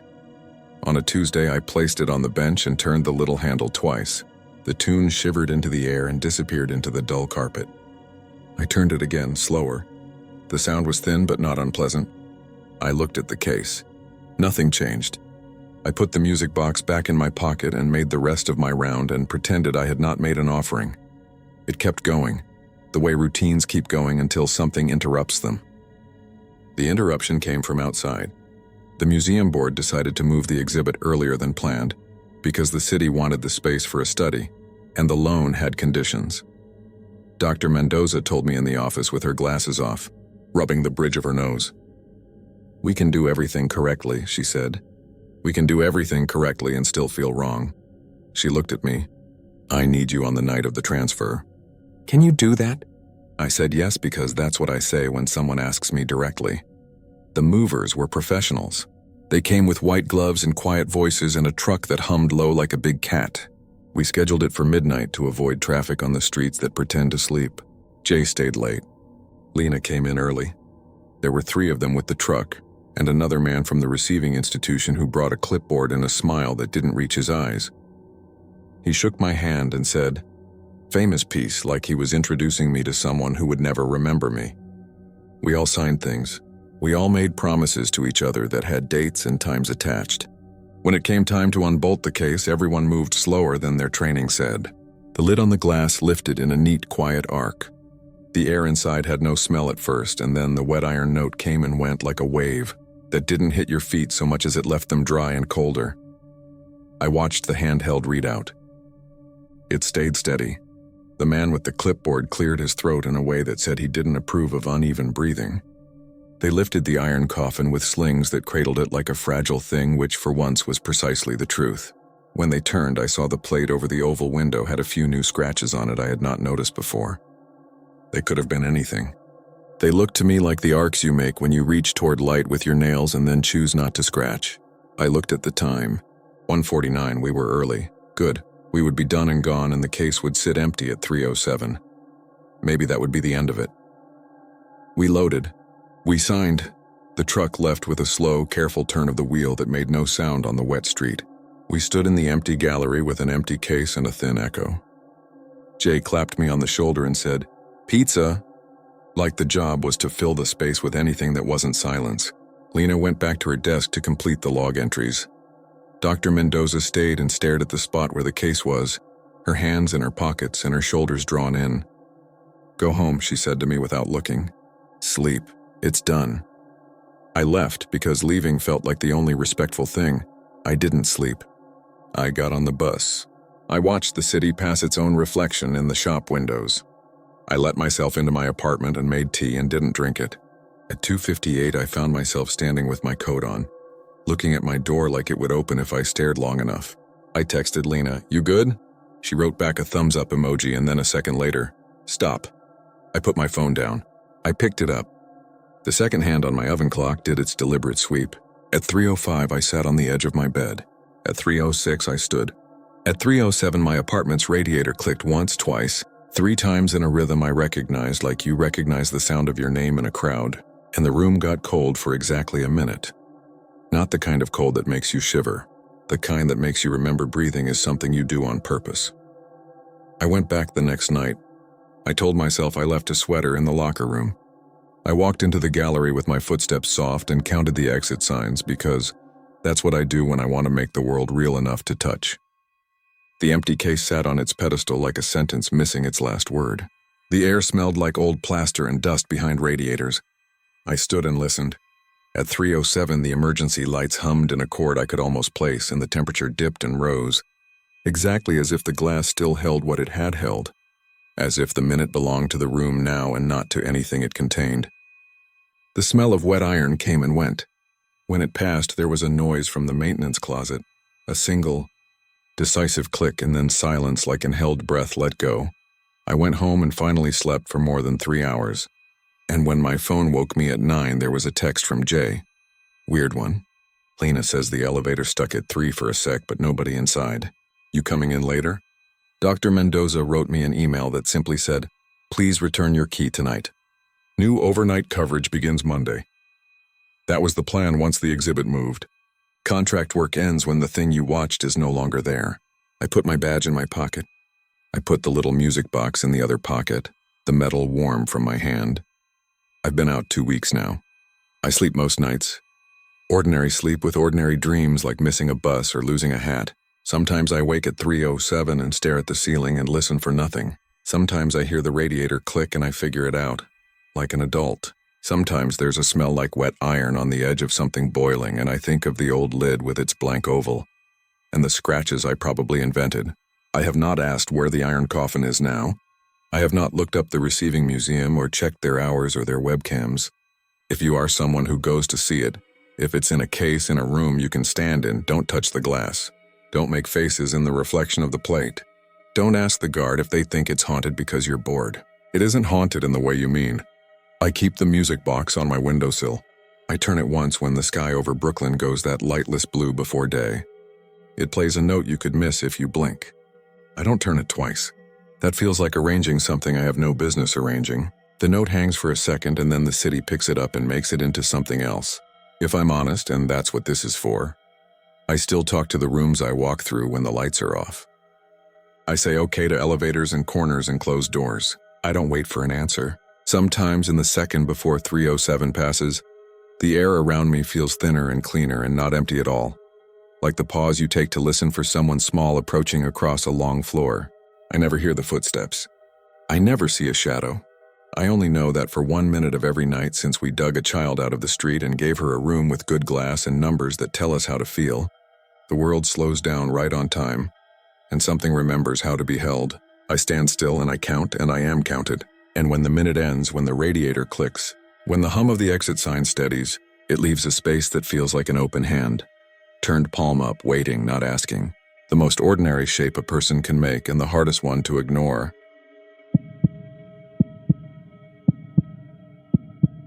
I'm not a writer, and I don't think I'm the kind of person who looks for ghosts in every creak of the floorboards, but I have to put this somewhere before it eats me from the inside. A month ago, I took a short trip to Arizona to clear my head after a messy breakup. I told myself I'd do quiet things. No drinking, no bars, just coffee, old buildings. The sort of corny roadside museums where the gift shop lady asks where you're from and then recommends the same 3 things she always recommends. I booked 2 nights in Tombstone because I liked the idea of it. Everyone says it's a tourist trap, and it kind of is. But it's also small enough that you hear the wind before you hear cars. You can smell dust at noon and mesquite at dusk. The wood sidewalks have this hollow sound when you walk on them, and everything goes gold for about 10 minutes before the sun drops and the town remembers it's mostly empty. I was traveling with my sister, Kay, and my neighbor back home, Omar. He's a photo nerd and had been trying to teach me manual mode like it was a language. Kay came to make sure I actually took a break and didn't doom scroll in a different zip code. On our first evening, we did the normal Tombstone things. We watched a reenactment we knew was fake but still clapped for. We bought sarsaparilla because the man in the vest said it like it mattered. After dinner, we walked past the Birdcage Theater and down to the old cemetery. A woman at the museum had told us to go just before sunset when the headstones turn that weird, warm color that looks fake in photos. Boot Hill, she said. The way locals say, you know, with a shrug that makes you feel like you're in on something. There were a few other people there, using the crooked stones as backgrounds for selfies, which felt odd, but whatever. The ground wasn't level. The wind kept moving the same strand of hair into my mouth. I read names I didn't know and little epitaphs I couldn't decide were sincere or jokes. Kay took a picture of me standing next to a headstone shaped like a wooden plank because it was short. And I'm short, and she said it was on brand. Omar wandered ahead, doing the thing where he half crouches to frame the ground and then stands quick like he's seen something better. The sky went from hammered copper to darker blue, like a bruise healing in reverse.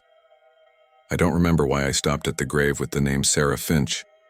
Maybe because Sarah looks like a soft word even when it's carved into stone. The headstone was white marble, rounded at the top with a chipped corner. The inscription said, simple as anything, Sarah Finch, died 1871. There wasn't much else. No verse, no sentiment, just that. The letters had the uneven depth of hand carving. It wasn't one of the novelty stones that got put up for tourists, unless someone had gone out of their way to make it look plain. The dirt in front of it was smoother than most plots, like someone had brushed it. I stood there and felt that quiet you get sometimes in old places with open sky, where your ears still think they'll hear a horse. Hey, Omar said from behind me, already holding his camera up. Step to the left. I want that yucca thing on the right. He took a shot, looked at the screen, then took another. Nice text, he said. Old serif. Looks good in contrast. He talks like that about fonts, and I love him for it. He took a couple close-ups of the letters. Kay came over and told me to pretend to think deep thoughts for her Insta story.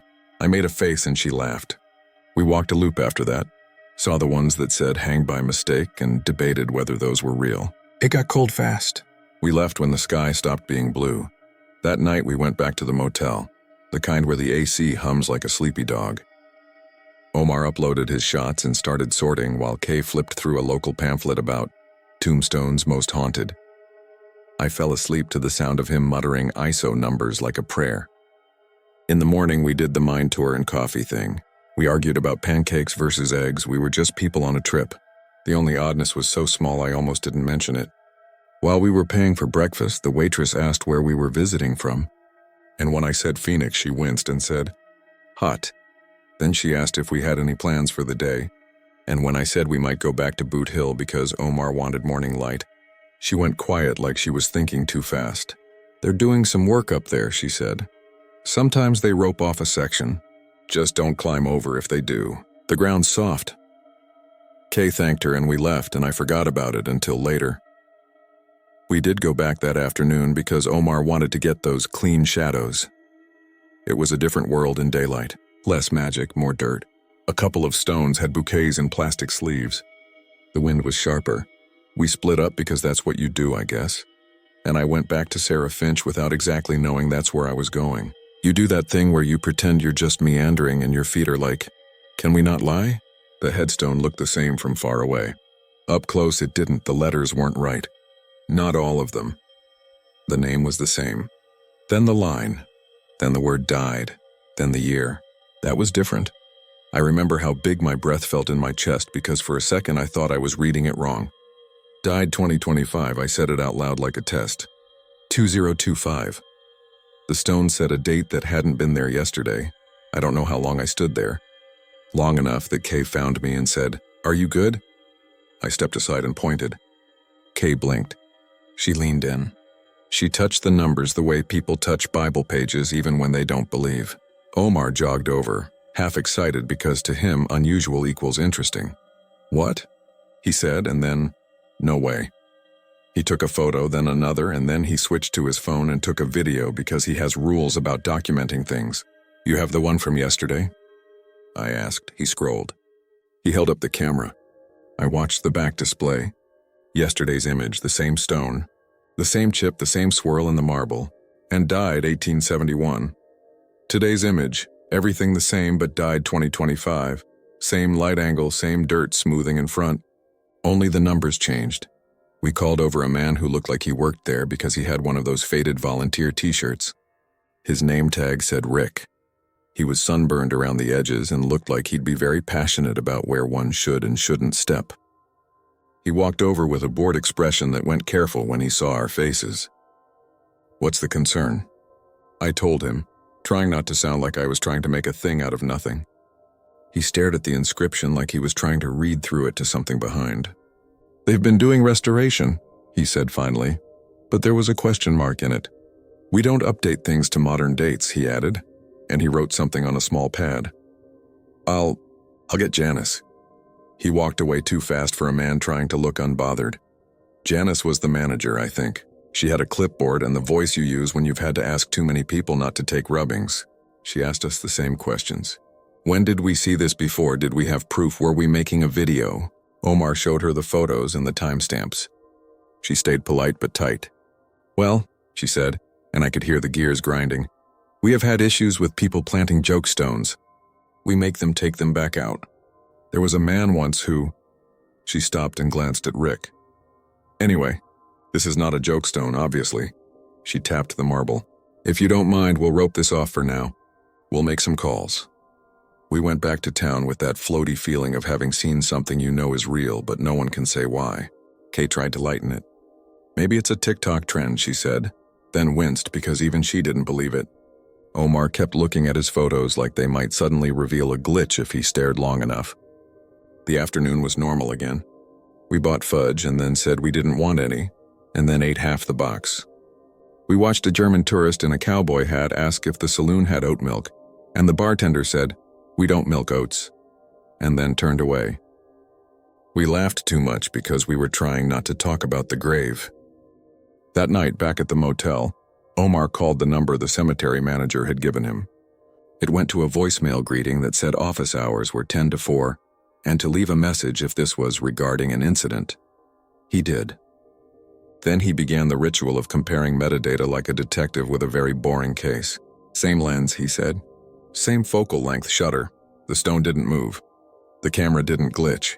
The file isn't corrupted. It's just different." Kay sat cross-legged by the window and read aloud bits from her haunted pamphlet in a fake documentary voice. "Local legend says Boot Hill is alive with tales of..." "Please stop," I said. And she stopped because Kay can read a room even when she's the one who made the room weird. The desert air felt different that night. We walked to get ice and I swear the stars were too close. I slept poorly. I dreamed a soft thumping like someone patting dirt with the flat of a shovel.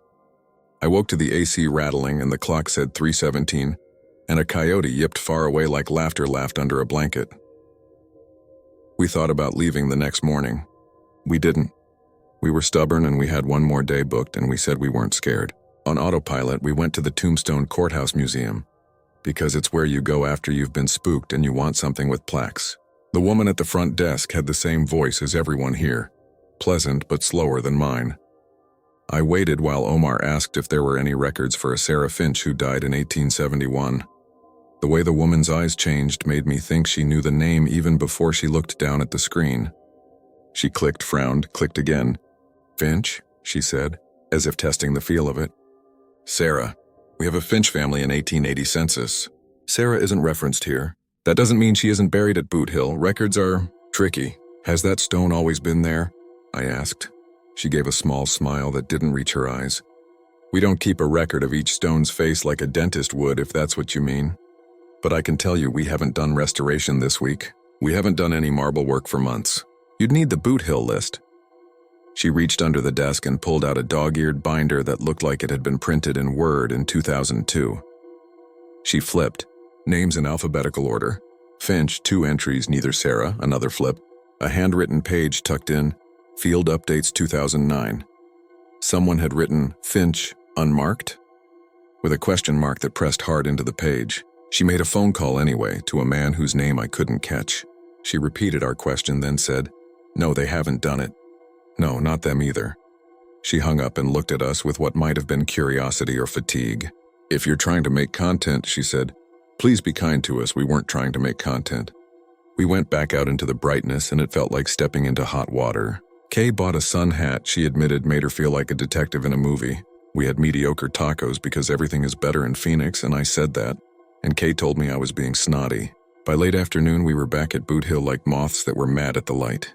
The Sarah Finch grave had yellow rope around it, which made it look more like a crime scene than anything, which was the opposite of helpful. There was another difference, too. The dirt in front of the stone wasn't smooth. It looked like it had been opened and closed by someone who thought they could make it look like it hadn't. The ground was slightly mounded, the way a bed looks when someone gets out and doesn't pull the sheet tight. There were finger marks in the dry crust, crescent lines where someone had pressed and dragged. "Did they dig here?" I asked. Rick appeared like he'd been waiting nearby to answer questions. He said, "We didn't. We checked this morning." It looked normal then. "Someone's been messing around." He swallowed. "We've had teenagers do dumb things before, but we don't. We'll check the cameras." He said cameras like they were more true in theory than in practice. Janice came up breathless like she'd power walked. "Please don't take photos of the dirt," she said. "It looks worse than it is. We'll call the sheriff." The sheriff came. Or a deputy. He looked like he'd been asked to deal with less. He took our names and asked where we were staying and whether we'd been to the grave at night. He asked if we'd touched the stone. Omar said he'd touched the letters yesterday to feel the carving, and the deputy nodded slow. "Well," he said, "we'll keep an eye." He put flagging tape tighter around the posts and drove away slow, dust rising in a sheet behind him. I wish that was the weirdest part. It wasn't. Omar walked away to photograph the horizon because his brain copes with rectangles. Kay and I stood there listening to the wind pull at the tape, and the tape made this plasticine little flutter that sounded like a voice trying to be a voice. There was a couple nearby reading another marker out loud to each other. I could smell sunscreen and the hot metal of the rope posts. Then I know how this sounds. The headstone made a sound. It was tiny. The sort of sound marble shouldn't make. A dry click. Almost like the noise of a tight jar lid moving when it finally releases. Kay heard it too because her shoulders came up to her ears. "It's settling," she said immediately, like she'd prepared the words an hour earlier. We backed up without saying we were backing up. The sun hit the stone so hard the name looked white where the rest was cream. For a second the numbers seemed darker, not just darker. Wet. That's not possible, I know, but that's what it looked like. Like the numbers had been written with water and were sinking in. I wanted to leave. Kay said we should give Omar another minute. Omar is someone I trust in traffic and storms. He's not careless, but he's also someone who gets tunnel vision when he thinks he can capture something. He had circled around to the backside of the rope and was shooting along the rope line to get the tape in the foreground. He didn't cross it. He raised his camera again, and that's when the ground hiccuped. I don't know how else to say it. The dirt in front of the stone shifted like something small was patting from underneath, like a slow exhale through a layer of soil. You could see a little puff of dust rise and fall. Omar froze, then took a step back. "There's an animal," he said, and I loved him for the quick, normal explanation. "Probably a gopher." "Gophers don't file paperwork," Kay said, because the part of her that cracks jokes when she's scared is honest and sometimes loud. The dirt moved again. 3 soft pats, no rhythm, as if someone had to remember how to count to 3. We left. I'm not proud of how quickly. We left because it was one of those things where your body has already decided before your brain argues. At the parking lot, Omar kept looking over his shoulder like he'd left a bag. He set his camera on the hood and showed us the last few images. We swiped. Stone, rope, tape, dirt. Stone, rope, tape. Then a frame where the numbers looked a fraction different. The 2 had a bulge. The 5 had a thinner top and a slightly longer tail. That's ridiculous, I said, because sometimes you say mean things to the world like it has to hear you for them to stop. We drove back to the motel with the radio off. Kay watched the rear view like a bad movie where the killer sits up in the road. Omar didn't say much. He kept flexing his fingers, opening and closing them like he was shaking off static. When we got in, he plugged in his camera, started to copy files, and then stopped with a look I'd never seen on him. "What?" Kay asked, and his voice came out wrong as if it had a crease in it. "There's sand under the battery door," he said. "That's not interesting." I started, and he held up the camera. The battery door was one of those tiny flaps with a hinge you need fingernails for. He flipped it open, and a small trickle of fine brown dust fell onto the table. Not ground dirt. Not the gritty stuff that sticks. Clean dust like the powder of a bone-dry desert. Like sifted earth from deep inside a silk bag. "Maybe you set it down," I said. "Maybe we're gross." He shook his head. "We were on gravel," he said. "I didn't set it down in the dirt." He lifted the camera and we could see in the shallow bay where the battery went, a pale thumbprint. At least that's what it looked like. A pressure mark in dust that hadn't existed 5 minutes earlier. That night I couldn't sleep, so I opened my laptop and did what any idiot with feelings does. I searched. Sarah Finch tombstone. Finch 1871 tombstone. The algorithm gave me the normal tourist junk. An article about how some stones are replicas because thieves stole originals in the 70s. A message board where a man argues with 3 different women about whether an epitaph was a joke added in the 50s. I found an obituary for a Sarah Finch from Bisbee who died in 1923. Not helpful. I found a snippet from an old newspaper, 1871, mentioning a Miss F in connection with a fever, but no name. I told myself that was close enough. I told myself a fever felt human and boring. The motel Wi-Fi kept hiccuping and returning me to the same page. My reflection in the laptop darkness looked like a stranger. I closed it and listened to the AC drone like ocean surf through a wall. We left the next morning because even stubbornness has a checkout time. We didn't go back to Boot Hill. We packed like you pack when you suddenly want your different life back. Kay kept glancing at the door as if she expected housekeeping to knock. Omar was quiet, which is rare for him. On the drive out, the road seemed longer than it had on the way in. Tombstone got smaller behind us, and then it was just the wide beige of everywhere else and the unkind class of sun that makes you squint even with sunglasses. Here's the part that keeps the bottom of my stomach cold. A week after we got home, I got a call from a number I didn't recognize. It was Janice. She said she was calling everyone who expressed concern. She told me their restoration records didn't show any work on that stone. She said they had found no footage of anyone at that grave after hours. She said they'd done a small respectful inspection the day after we left, and that the soil was disturbed but not excavated, and that no casket was present at any depth where one would be expected. I didn't know where to put my face while she said that. She added that the stone now read, "Died 1871 again," and that she'd filed a report anyway because, as she put it, I'd rather be mocked for doing too much than sued for looking away. I thanked her and we hung up, and I realized my hands were sweating like I'd run. I called Omar. He'd been editing photos. He said he hadn't been sleeping well. Then he said something he made me make him repeat. He had gone back through the raw files to check date stamps, and one of the photos from the second day, the one with 2025, now showed a file creation date that matched the first day. He swore he hadn't altered anything. He emailed it to me. I opened it and stared at the metadata like I understood code. It felt like being lied to by a dictionary.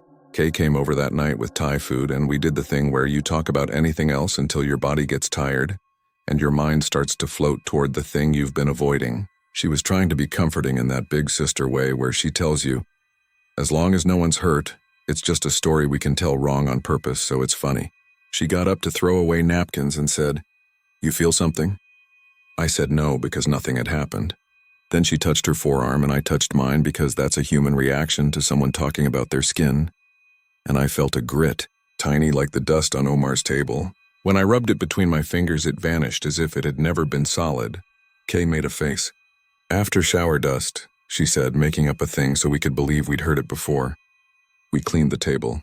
We washed our hands twice. We pretended to watch a cooking show. She went home, and when I locked the door, the deadbolt sound was too loud. The next morning, I found a plain envelope in my mailbox with no return address. Inside was a photo printed on good paper. I recognized it before my eyes did. Sarah Finch's stone. The angle was different than ours, a little higher, like the person was taller. It said died 2025. Underneath was a date stamp in the corner the way older prints have. October 18th, 1871. It could have been a joke. People do good fake vintage now, except the paper had that smell I only know from my grandfather's old shoeboxes of pictures, a kind of brown sweet that isn't sweet.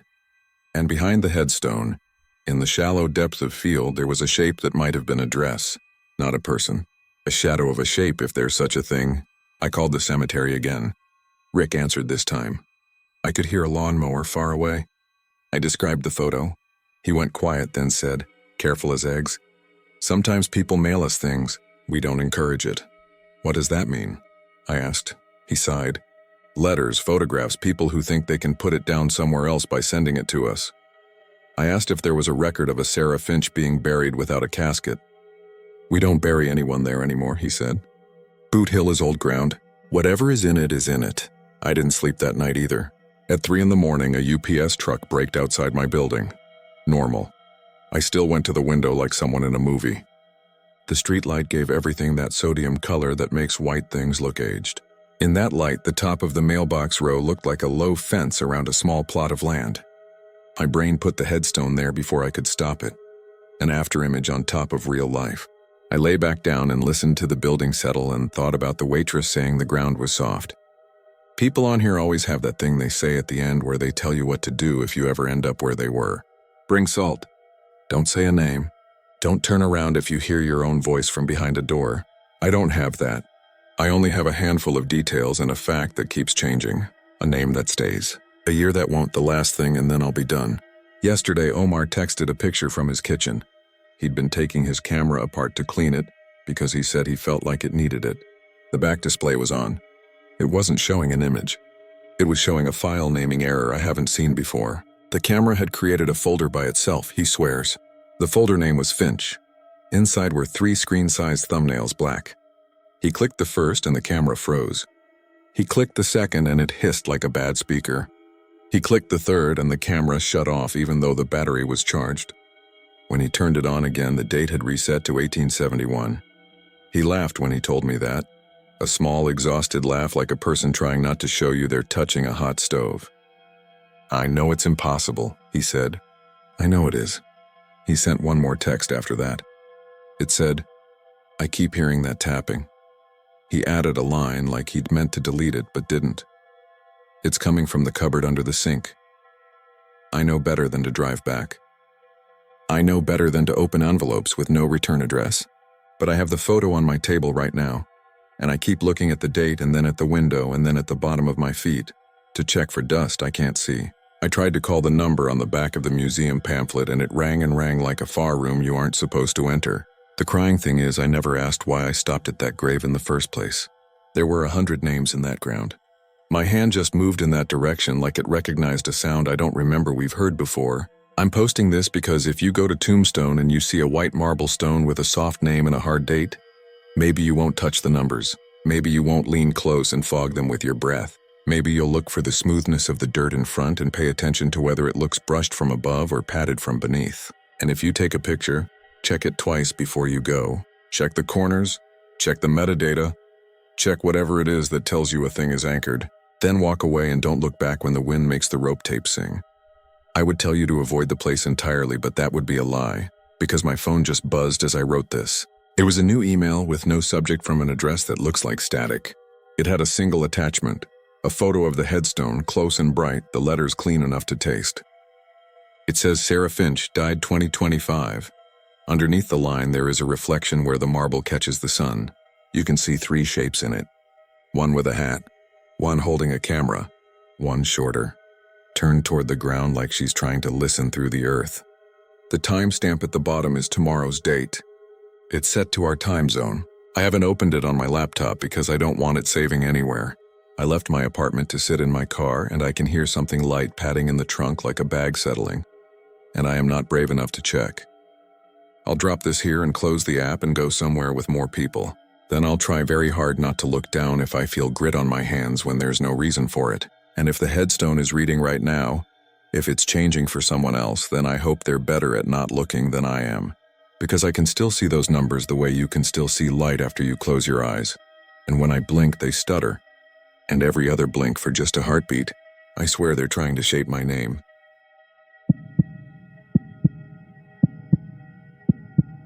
I'm not posting this to make a point or start an argument with the people who sell ghost tours on Market Street.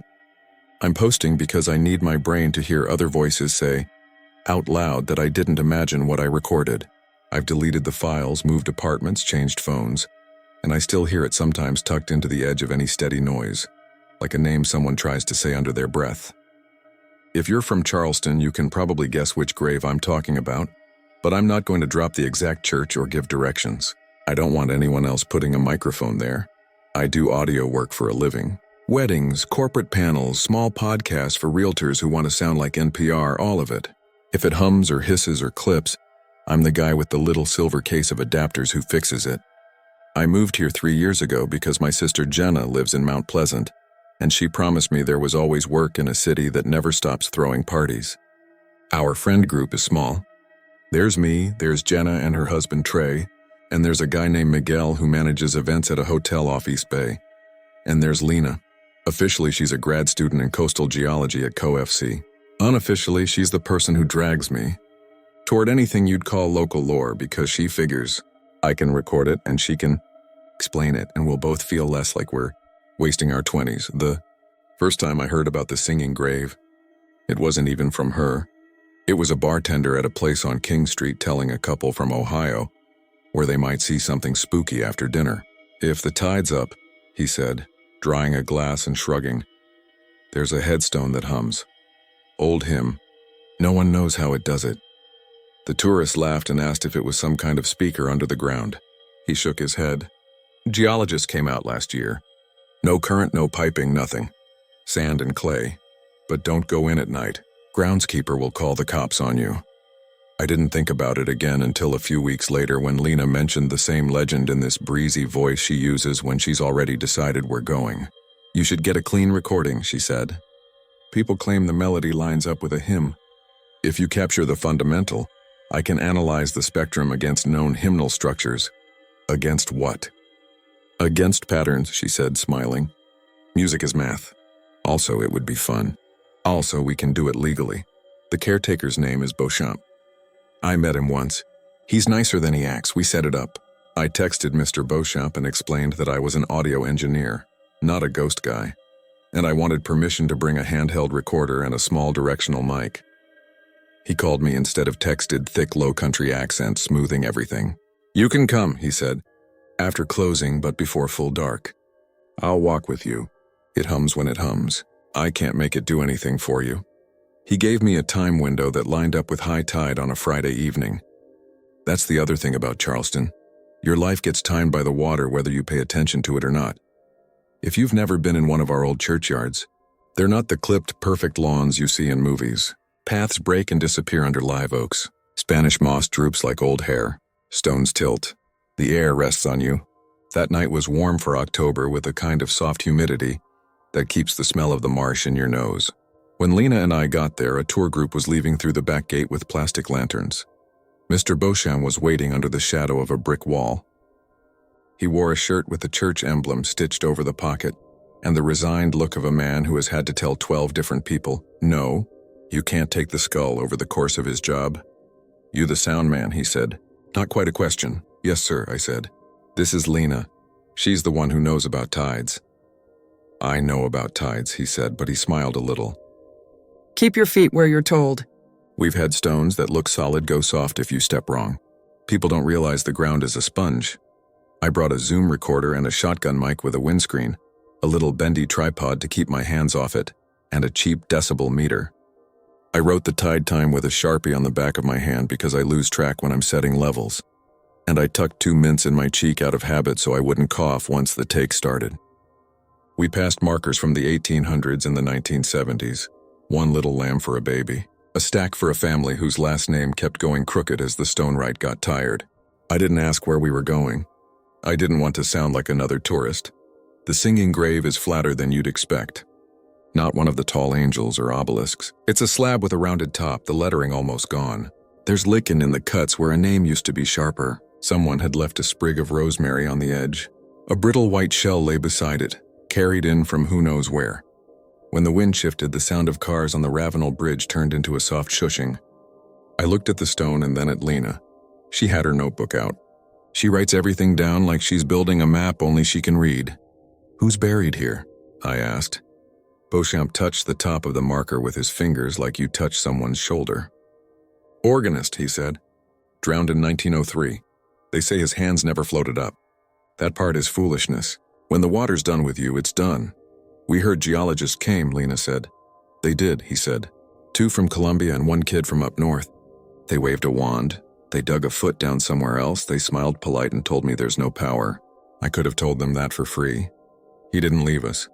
He stood off a few steps under an oak and watched like it was his job, which I guess it was. I set the tripod on the ground, checked the battery, checked the gain, tapped the windscreen. I started rolling 3 minutes before the high tide marked on my hand. The meter parked around 38 dB. Crickets, a soft layer from traffic. Distant voices from a bar. I don't know what I expected. A switch flipping, a pipe creaking. Instead, the hum just became part of the air, the way darkness does. 1 second I was listening to the night, and the next second the night was carrying a tone. Lena saw my face change and squeezed my arm. It wasn't loud. I've heard air conditioners with worse resonance. It sat low, somewhere you feel before you hear, and then these smaller tones nested inside it like birds lifting off a wire. If someone could hum the shape of a chord without opening their mouth, that's what it sounded like. A melody began to show itself without notes, like when you know a song is headed toward a chorus even before words show up. It wasn't cheerful or sad. It was steady and patient. It felt like walking into a church on a weekday when the organist is practicing something simple for the 5th time, and she knows no one's listening. I edged the mic closer and felt stupid, like I was holding it toward the inside of a seashell. I let it roll.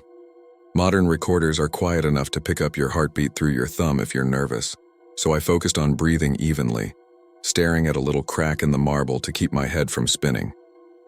I thought about where the sound could come from. Water in a pipe under the street? A big vehicle idling on the next block? That kind of low frequency bends around corners and makes you think it's under your feet. I thought about Lena's analysis. She whispered, "Do you hear it moving?" And I nodded. The presumed chorus came and went like a tide inside the tone. It lasted maybe 6 minutes. Then all at once the pressure in my chest let go, like the room exhaled. The hum slid back under everything else. I stopped the take. "That it?" Beauchamp asked. "Careful, like you talked to someone who just woke up." "I think so," I said. Lena was already writing down the time. "We'll get out of your hair." He walked us to the gate and locked it behind us. On the sidewalk, Lena looked at me. "Playback?" she said. And even though I usually wait until I'm home with better headphones, I plugged in my in-ears and scrolled to the longest file. She huddled close to listen. People in evening clothes walked past and laughed. We looked like kids listening at a cracked door. If you do a lot of field work, you learn not to expect magic from raw playback. You hear cars you didn't remember, your shoes, your stomach. The miracle is usually what you can clean with patience, but it wasn't like that. The hum held in the headphones exactly like it had in the air. Whatever melody lived inside it was clear enough that I felt myself leaning toward words that weren't there. And at the very end, when the bass of it ebbed and my machine clicked off the biggest numbers, someone whispered my full name. "Did you put metadata on this?" Lena said, half joking, and I didn't laugh, because the voice didn't sound like me or her, or Mr. Beauchamp. It was soft and precise, like the way my high school choir director used to say my name when she wanted me to look up. The hairs on my arm stood up so fast I felt my shirt move. "It said Daniel," I said too loud. People glanced at us. My first name is Daniel. I hadn't said it out loud all night. On job forms, I use DE Price because when you're a vendor, the fewer letters, the better the check. On my name tag at weddings, the sticker always says Dan, because nobody internet orders Daniel labels for the AV team. My sister is the only person here who says my full name, and she sings it when she's trying to be annoying.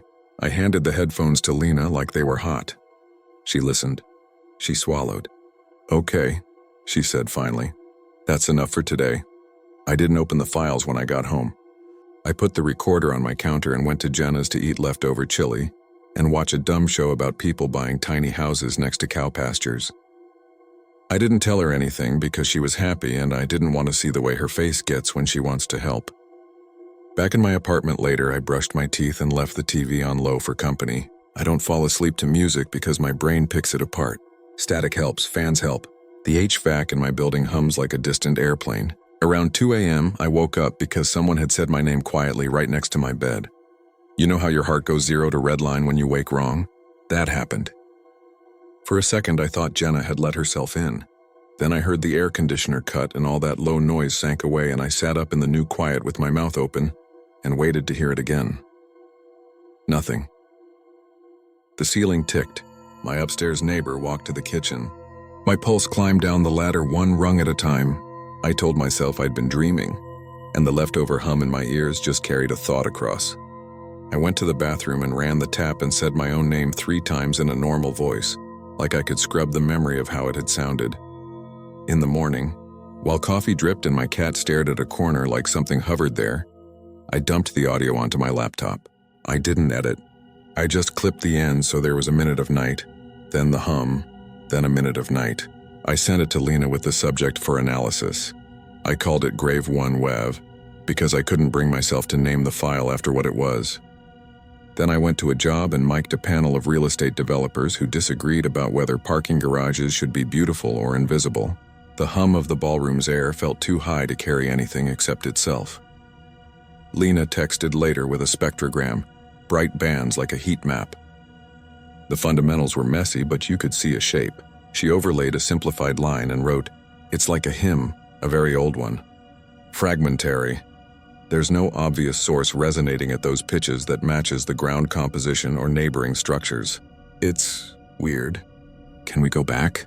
I told her yes and also no, and also that I didn't want to do it at night. "Afternoon tide tomorrow," she wrote. 3:12, Mr. B can do it. He says you have to be respectful because some idiot last month tried to stick a Bluetooth speaker in the rosemary, and he almost threw it in the road. We went back in the daylight with 2 differences. First, I brought a second recorder, an older Tascam that isn't as clean but that I love because it survived rain, and a drop down a staircase at a wedding where the groom's cousin tried to stage dive. Second, we brought Miguel, because he didn't believe us and because he's the kind of guy who diffuses anything with jokes until you remember that humor is just a way to hold a shield. The grave in the day looked harmless. Ants hustled along the edges. A kid's voice carried in from the street. "I don't hear anything," Miguel said 15 times while I set up. When the hum seeped in, he went quiet. He took off his sunglasses like he needed his eyes for his ears. I pointed one mic at the stone, one at the ground, and let both roll. We stood like people do in old churches with their hands folded without thinking. The melody came and went. The Tascam's meters climbed and sank. When the hum ended, it ended like it had chosen to. Not because anything interrupted it. Beauchamp, standing further off under a different tree, looked like someone counting the length of something against his hand. We did not listen there. We walked all the way to the coffee shop around the corner, ordered 3 iced things, took a table by the window, and I pressed play. The same tone sat heavy in the cups. The same ghost of a hymn traced itself inside it, as if a singer with no voice held a tune by shape alone. And when the take finished, the whisper came again. The breath of it like the first cool air when a front moves in. It said Daniel very gently, like how a person might say your name from a doorway to see if you're awake. Then on the Tascam track, after the sound dipped, something said Miguel. He shoved his chair back hard enough to make the table shake and spilled his coffee into his lap. "Okay," he said too loud, hands up. "Okay, I'm out, that's nope." "It says the name of whoever records it," Lena said, too calm like she was saying it for herself. "Not whoever listens. Whoever records. How does it know?" I asked, and she looked at me like I'd asked why the ocean climbs stairs. We tried to be reasonable. We talked engineering. The Zoom didn't have my login. The Tascam doesn't even have a login. The files were WAV, not some phone memo program that tags your name. The whisper didn't sound like a synthetic voice. It sounded like it was shaped by lungs. The only hack I could come up with involved a person hiding with a mic and a monitor, whispering into our recordings. It didn't hold up. The name matched the recorder it came from, and I'd moved them around like shell games while setting up. There wasn't time and there wasn't a person. There was only a city that at high tide hums in places it shouldn't. We decided to try one more thing. I hated that we decided anything. But Lena is careful and she's my friend, and she said, "Science is just paying attention." And I heard my late dad's voice telling me not to be a coward about tests that might tell you which pipe is leaking. We'd set the Zoom on the ground in front of the stone and walk 50 feet away out of sight with the Tascam. Leave them both rolling, and come back after the tide turned. If any prankster was whispering, they'd have to choose which recorder to spook. Mr. Beauchamp listened without interrupting, then told us where to stand, so we could watch the path and not the stone. "You don't look at a pot you're trying to boil," he said, which might be an old caretaker proverb or just something he made up. We set the recorders, we left. We stood where he told us under a bare piece of sky and tried to look like people waiting for a bus. The air felt heavy, like it does before rain, even though nothing on my weather app agreed. When the low tone arrived, it found us where we were. I felt it behind my eyes in that way bass sometimes does. Lena squeezed my hand once like you do in a doctor's office when you have to look somewhere else to keep from panicking. Miguel didn't say anything. He had his sunglasses back on and his jaw clenched. A truck rattled past on the next street. Somewhere close, a lizard scrabbled over dry leaves. When the hum drifted off, we waited a minute because it felt wrong to hurry it. Then we went for the mics. The Zoom sat where I'd left it. Tripod legs braced, windscreen a fuzzy little animal on the ground. The Tascam was face down in the grass. "Wind?" Lena asked, but there wasn't any. I picked it up. It hadn't stopped rolling. I stopped both files. We did not play them there. We left the yard, said thank you to Mr. Beauchamp, and walked across town like we were carrying something hot. I could feel the edges of my mouth wanting to smile because sometimes your muscle memory for friendliness kicks in when you're terrified. I kept my head down. We didn't go to the coffee shop this time. We went to Lena's apartment, which is higher than mine and faces a line of trees. She set her laptop on the table. We plugged in. We listened. The Zoom file offered what we expected. Night, hum, the not-quite chorus night. At the end, soft as a hand on a sleeve, it said Daniel. The Tascam file was messier and maybe a little louder, like the mic had shifted and found another pocket of sound. When it ended, the voice that said Miguel sounded tired, like whoever said it had tried to get his attention before and failed. "Okay," Miguel said again, but not like a joke. "Enough, I don't want my name in that thing." "You can delete the file," Lena said. He did. He emptied the trash. He ejected the card like it was a splinter. He left 10 minutes later, promising to text when he got home. He didn't. The next day at work, he told me he'd slept with the TV on and woke 3 times because the speaker went quiet between commercials and he kept hearing his name in the blank. I tried not to listen to anything steady. That's a stupid sentence to write. Everything steady is everywhere. Fans, refrigerators, tires on bridges, bees in trees. The inside of your own head when you put your hands over your ears. I took the long way to jobs to avoid the bridge because the cables sing in the wind. And on good days it's pretty, but afterward it felt like walking through someone else's throat. I threw a quilt over the air return in my apartment so the sound would diffuse and not collect. It helped until it didn't. Twice I woke up thinking my sister had called me from the hall saying my full name in a voice I only half recognized. Twice I checked my phone and there was nothing. The reasonable part of me suggested that I'd primed my brain and now it would find patterns. The unreasonable part of me asked why the voice sounded like it watched me sleep for a while before deciding to speak. I took the files to a sound guy I respect. A man named Walter who used to do post for indie films and who knows more about aliasing than anyone I've met. He listened on better speakers than mine. He didn't smile or try to explain it away. He printed the waveform and pointed to a tiny roll-off before the end. A little space the hum left, like a breath taken just before the whisper. "Natural," he said. "Not chopped in. No seams." Lena kept going to the yard because that's who she is. She asked once if I wanted to come. I said no and then yes, and then I made her promise she wouldn't bring a recorder with my name on it. "We could test the pronoun thing," she said, trying to be light. "We could put a recorder labeled Bob and see if it says that instead."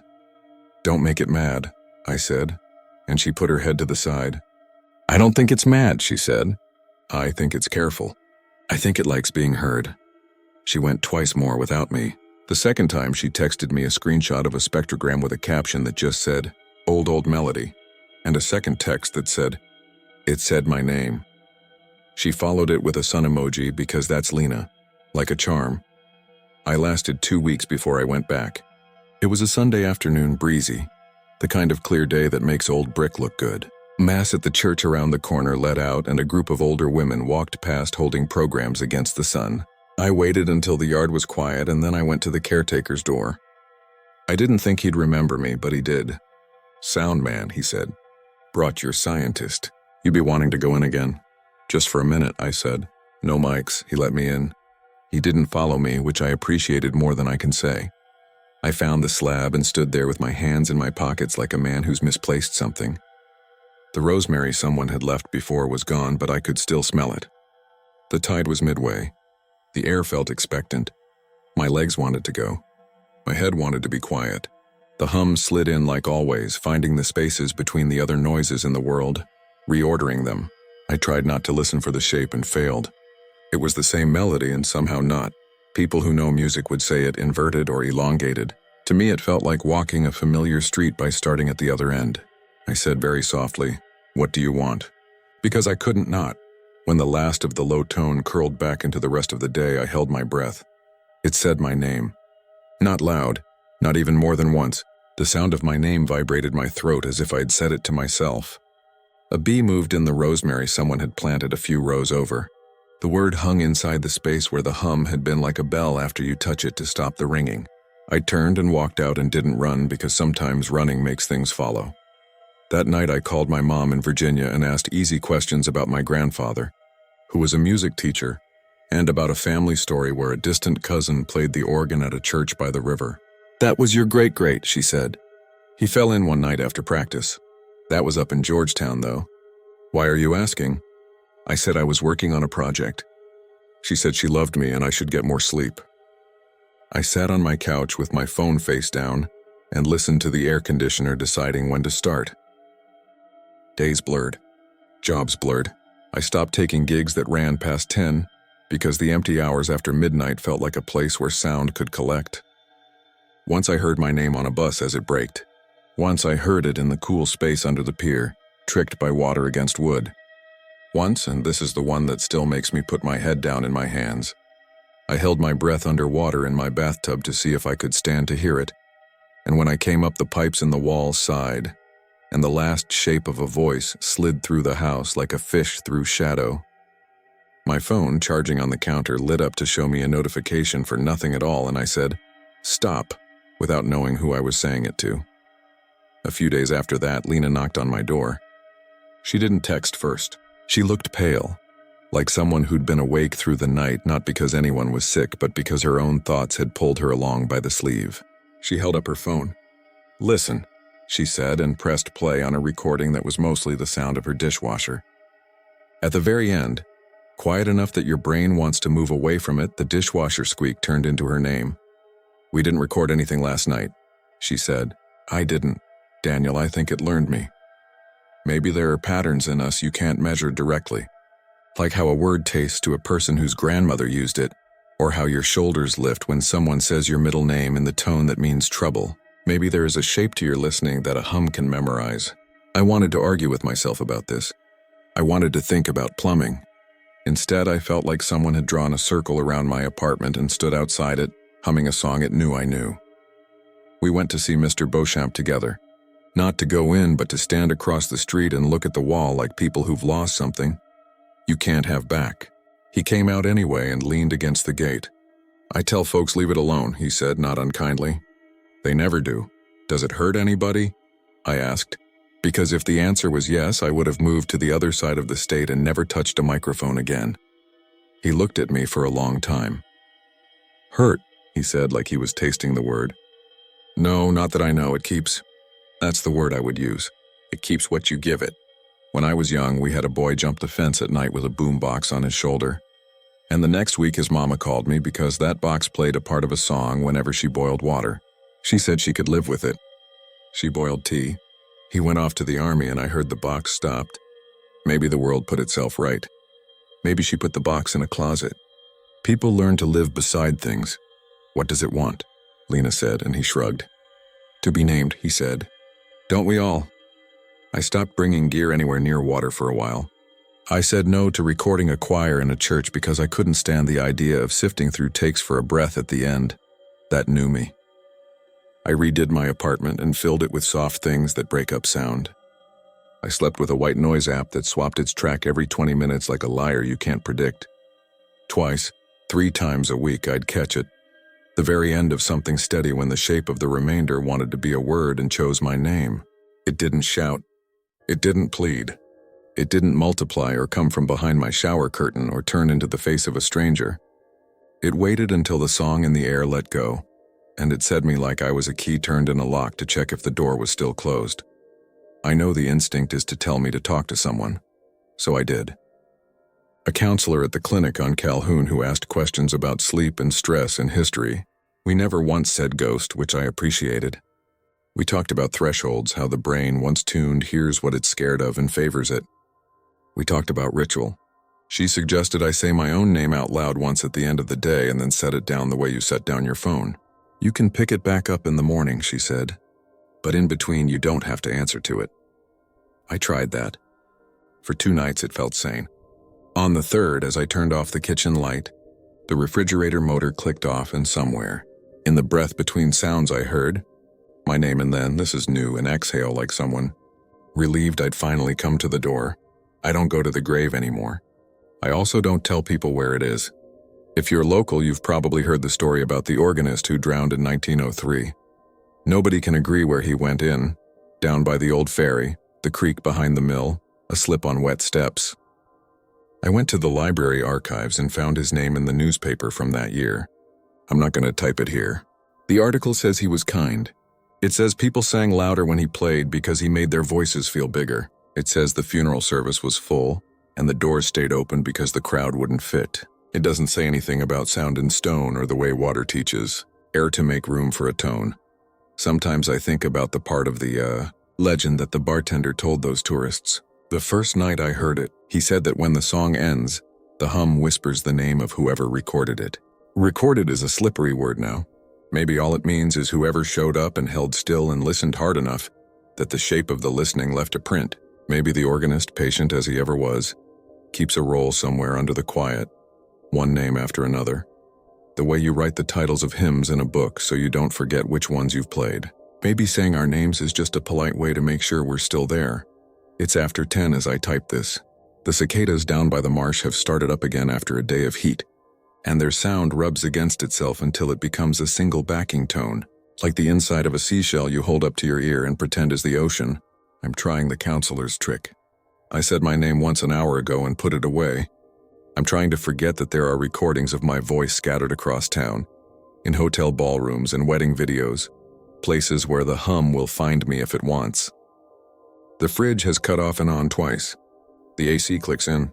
The city breathes like a sleeping thing, in the last breath before the compressor catches. In the soft place where the room shifts, I hear my name again, almost kind, and then the faint ghost of a harmony I can't place, like hands moving over keys just to feel where the notes live. I'm not going to play it back. I'm not going to open any file. I'm going to sit here very quietly and pretend the silence at the end is empty, and when it leans forward to say me again, I am going to wait and see if this time it adds a second word, any word at all, and whether it will be a goodbye or a welcome or something that sounds like the beginning of a hymn.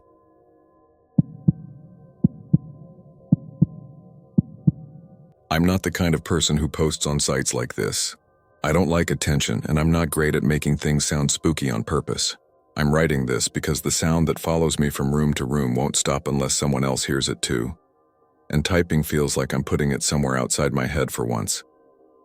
If you've ever spent time in Deadwood, South Dakota, you know it's the kind of place that feels rehearsed during the day.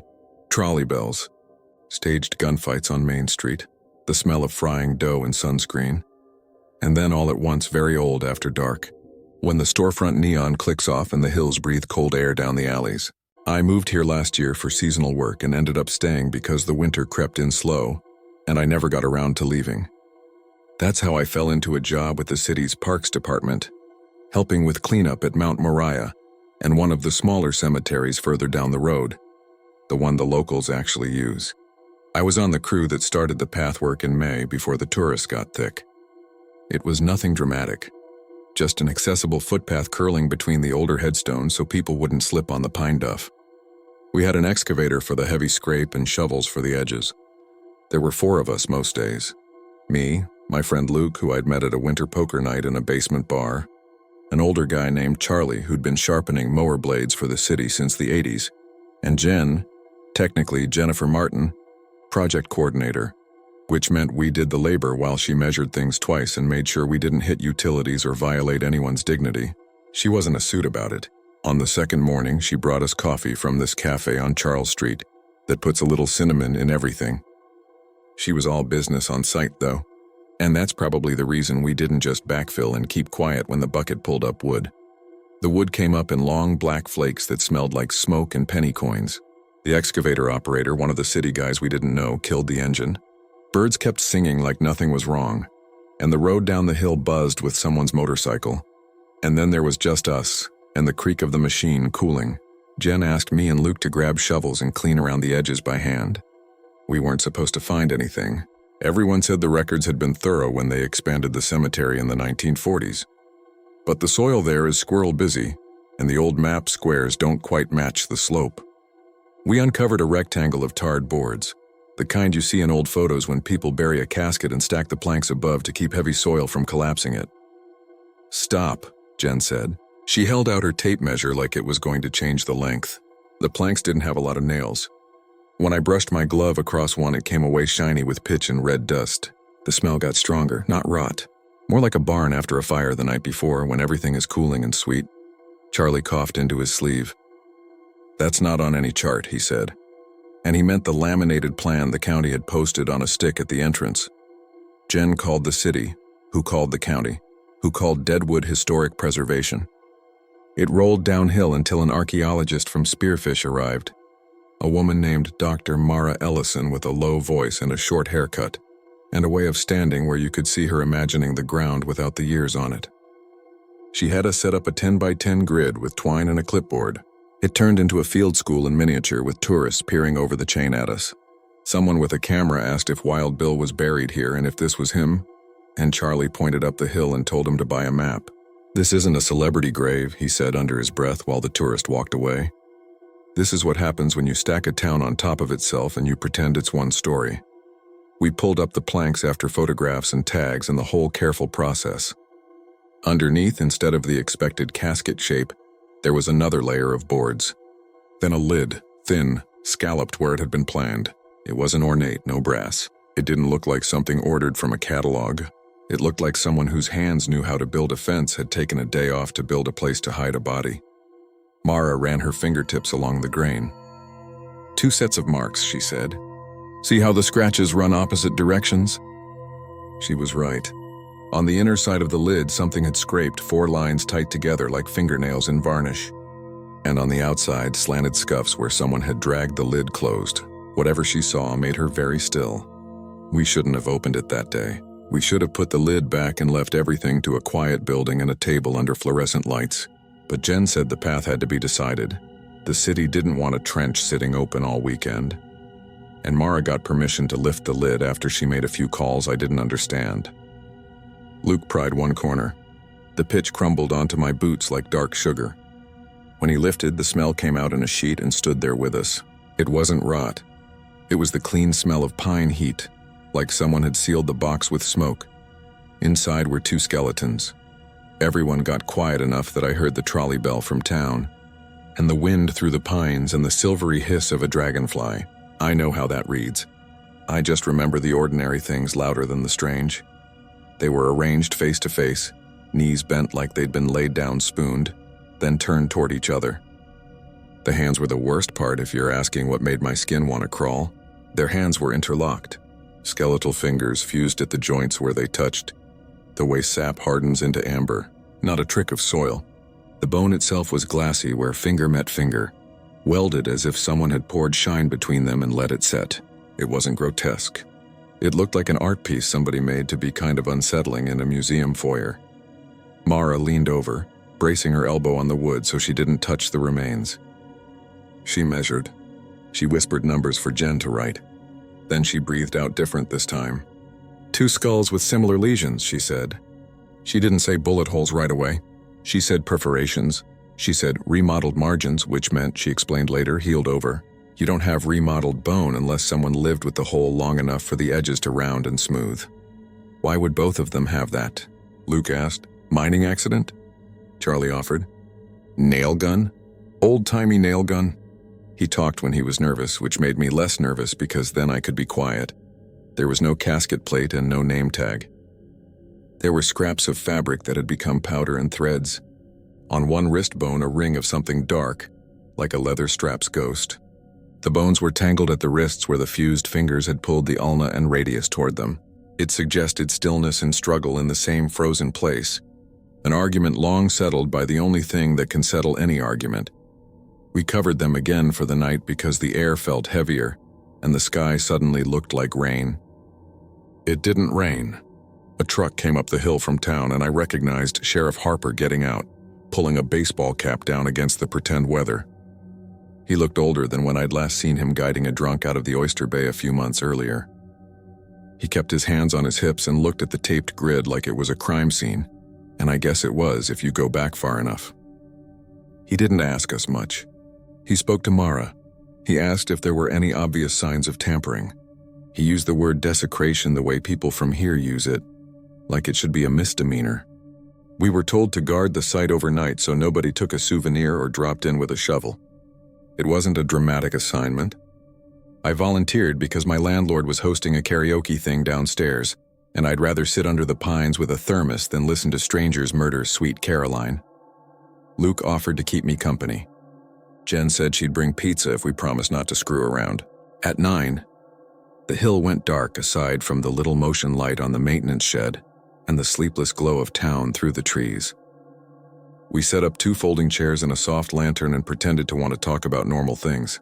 The bison that had wandered down the street 2 days before, a rumor about a new bar opening in Lead, a score someone hit at nickel slots. 10:30, the sound started. I thought it was a woodpecker at first, a kind of steady tat-tat-tat, not fast, not random. Then it drifted and I realized it wasn't coming from a tree. It was in the ground, like someone knocking somewhere under us through wood, then through soil, then through the boards under the boards. It stopped. Then it came back, 3 taps, pause, 2 taps, pause, 1. Luke leaned forward and put his palm flat on the tar board we'd replaced. He didn't move for a long breath. You feel that? He whispered. I did. It wasn't dramatic. My hand didn't rattle, but there was the sense of a hollow below, a resonance. I wanted to pretend we were hearing a culvert or a truck echo, but the rhythm was too patient. When you listen too hard for a while, the rest of the world steps back. The highway noise dropped away. The insects shifted a little in pitch, like the night took a breath with us. It stopped right before Jen came back with a box of pizza from saloon number 10. She set paper plates on the lid of the cooler and said, "How's our haunted overtime?" We told her about the tapping, and she said there were probably raccoons in the shed. We all wanted to believe that. "Eat," she said. "I have a meeting with preservation in the morning and I need all my witnesses to be less starved than me." When I went home, the tapping came with me. Not loud, not obvious. A holdover in the inner ear like the way you can still feel a boat move after you get off. I chalked it up to nerves and didn't sleep much. The apartment smelled faintly of wood smoke when I woke. I told myself it was the neighbor's fireplace. It was June, but people here burn wood for the idea of it. The next day, the site was all caution tape and clipboards. Mara had gotten a call from Rapid City. They wanted the remains moved to a controlled space for documentation and respectful handling. There was talk of reinterment. There was talk of dating if they could get permission. There was a fast, light argument about whose permission counted. Who do you think they were? I asked Mara while she loaded labeled bags into her SUV. Who they were isn't our job to guess, she said, and then she softened. We'll know more later. For now, think of them as someone's people. That's always safest. By that afternoon, the casket, if that's what you call a plain pine box wrapped in tar, was photographed, measured, and prepared. Watching Mara direct her team was like watching a small orchestra tune up. She kept her voice low. When they lifted the two skeletons, a thin powder fell. Not ash, not dirt. The smell went with them, and the air felt lighter, which should have been a relief. Luke and I went back to widening the trench for the path. It surprised me how normal it felt once the empty rectangle was just another rectangle. 2 days later, the story started to spread anyway. That happens in towns where people can't help knowing each other. At the deli, 2 old men argued about whether it was legal to marry someone across time, and I realized they were talking about the fused hands, like it meant a wedding I hadn't seen. Online, someone made a post about double lovers found at Deadwood Cemetery, and 10 replies down someone else said we should let them rest. I agreed with that more than I wanted to. A week after, Mara called Jen, and Jen called me and Luke to the small maintenance office by the gate. The room smelled like gasoline and the floor's pores and cold coffee. The maps on the wall were curling from years of thumbtacks.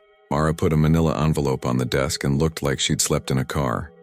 Preliminary radiocarbon results, she said, and slid a sheet out. Don't ask me for the exact math. That'll sharpen once the lab runs it again, but this is enough to state something unusual. What's unusual?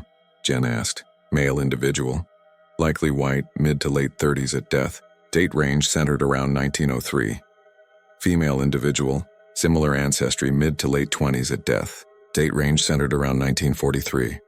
Luke frowned. That's 4 decades apart. Yes, Mara said. And there's more. Both skulls show a round perforation in the right parietal bone with remodeled edges. That means the bone grew around it before they died. It's consistent with a healed gunshot wound. Both of them, same side, similar angle, Charlie swore softly. They both got shot in the head and lived? That appears to be the case, Mara said. Decades apart, and eventually buried together somehow face to face with fused hands. Fused like heat did it. I can't explain the fusion. There are conditions and treatments that can alter bone, but this is clean. Intentional isn't a word I can use in a report. I'm telling you as people who saw it. Who would do that? Luke asked. Who could do that? People do what they think keeps them from being alone, Mara said. That's not science. That's just what I've learned from bones. The sheriff had been standing in the doorway quietly like he'd meant to interrupt earlier and didn't. My grandfather told a story, he said. He came up here as a kid during the war. He thought he saw a wedding by lantern light. 2 folks standing up between the rows with nobody except a preacher, and a man who didn't look like a preacher, said the vows were strange. Less about God, more about time. He got snapped at and sent home. He shrugged. People say a lot of things. That should have been the end. Let the experts box up the past and do respectful paperwork and call a family somewhere. But the tapping came back for me clearer. A pattern. 3, 2, 1. A pause, then 3 again. I started hearing it in the apartment, then in the truck, then outdoors. Irregular like a heartbeat you notice only because someone told you to count. When I was alone at the site finishing edges, the sound had a direction to it and it wasn't down anymore. It was behind me, or just past my shoulder or under my hand when I pressed it to the handle of the shovel. I don't know if you've ever noticed this, but when you carry a thermos, it becomes a metronome for your walk, tapping your leg with every step. Mine matched the pattern so perfectly that I stopped carrying coffee for a few days because the echo made my palms sweat. That's when Luke told me he'd started getting headaches, a tight ring above his ear. It's dumb, he said. I read your mind with this stuff sometimes. But feel this. He tilted his head and guided my finger to a tiny hollow under his hairline, like a small dent the size of a button, skin smooth over bone. Probably nothing, he said, and we both agreed that it was nothing. That night, Jen texted me a photo. It wasn't hers originally. Someone had sent it down a line. It showed an old piece of brown paper with cursive scrawled in pencil. Right of return. The top read, in a hand that would have earned you a gold star in elementary school in 1920. A list followed, like someone in town had written out a recipe and folded it into the family Bible. 2 living who have known the hand of death, it read. 2 candles, 1 preacher, 1 witness, a vow spoken facing west at last light, hands joined, shot over once to close the hole and keep what you have. The rest was more like poetry than anything practical. There was a little drawing beside it, 2 circles touching and a line joining them that had been colored in so many times the paper had worn thin. Where did this come from? I asked. Archives, Jen wrote. The sheriff's guy found it in a box with church notices that weren't really church notices. Nobody's calling it more than a curiosity, but I thought you should see. You two were there. I didn't show Luke the photo. I realized later that not telling him made me complicit in something, even if I didn't know what. I went to sleep with the voice of the hills in the window and woke at 3 to tapping in the kitchen. 3, 2, 1. When I stood barefoot on the tile, it came up through the sole of my foot like a whispered word. I turned on the light and looked at the table where I'd put down my keys. Black grit had collected in a circle. Pitch dust. I wiped it with my finger. It smelled like wood smoke and pennies. I sat on the floor like an idiot until my legs went pins and needles, and then I got up and made toast and watched the window slowly change from mirror to glass. I told myself to push through it like you push through a headache.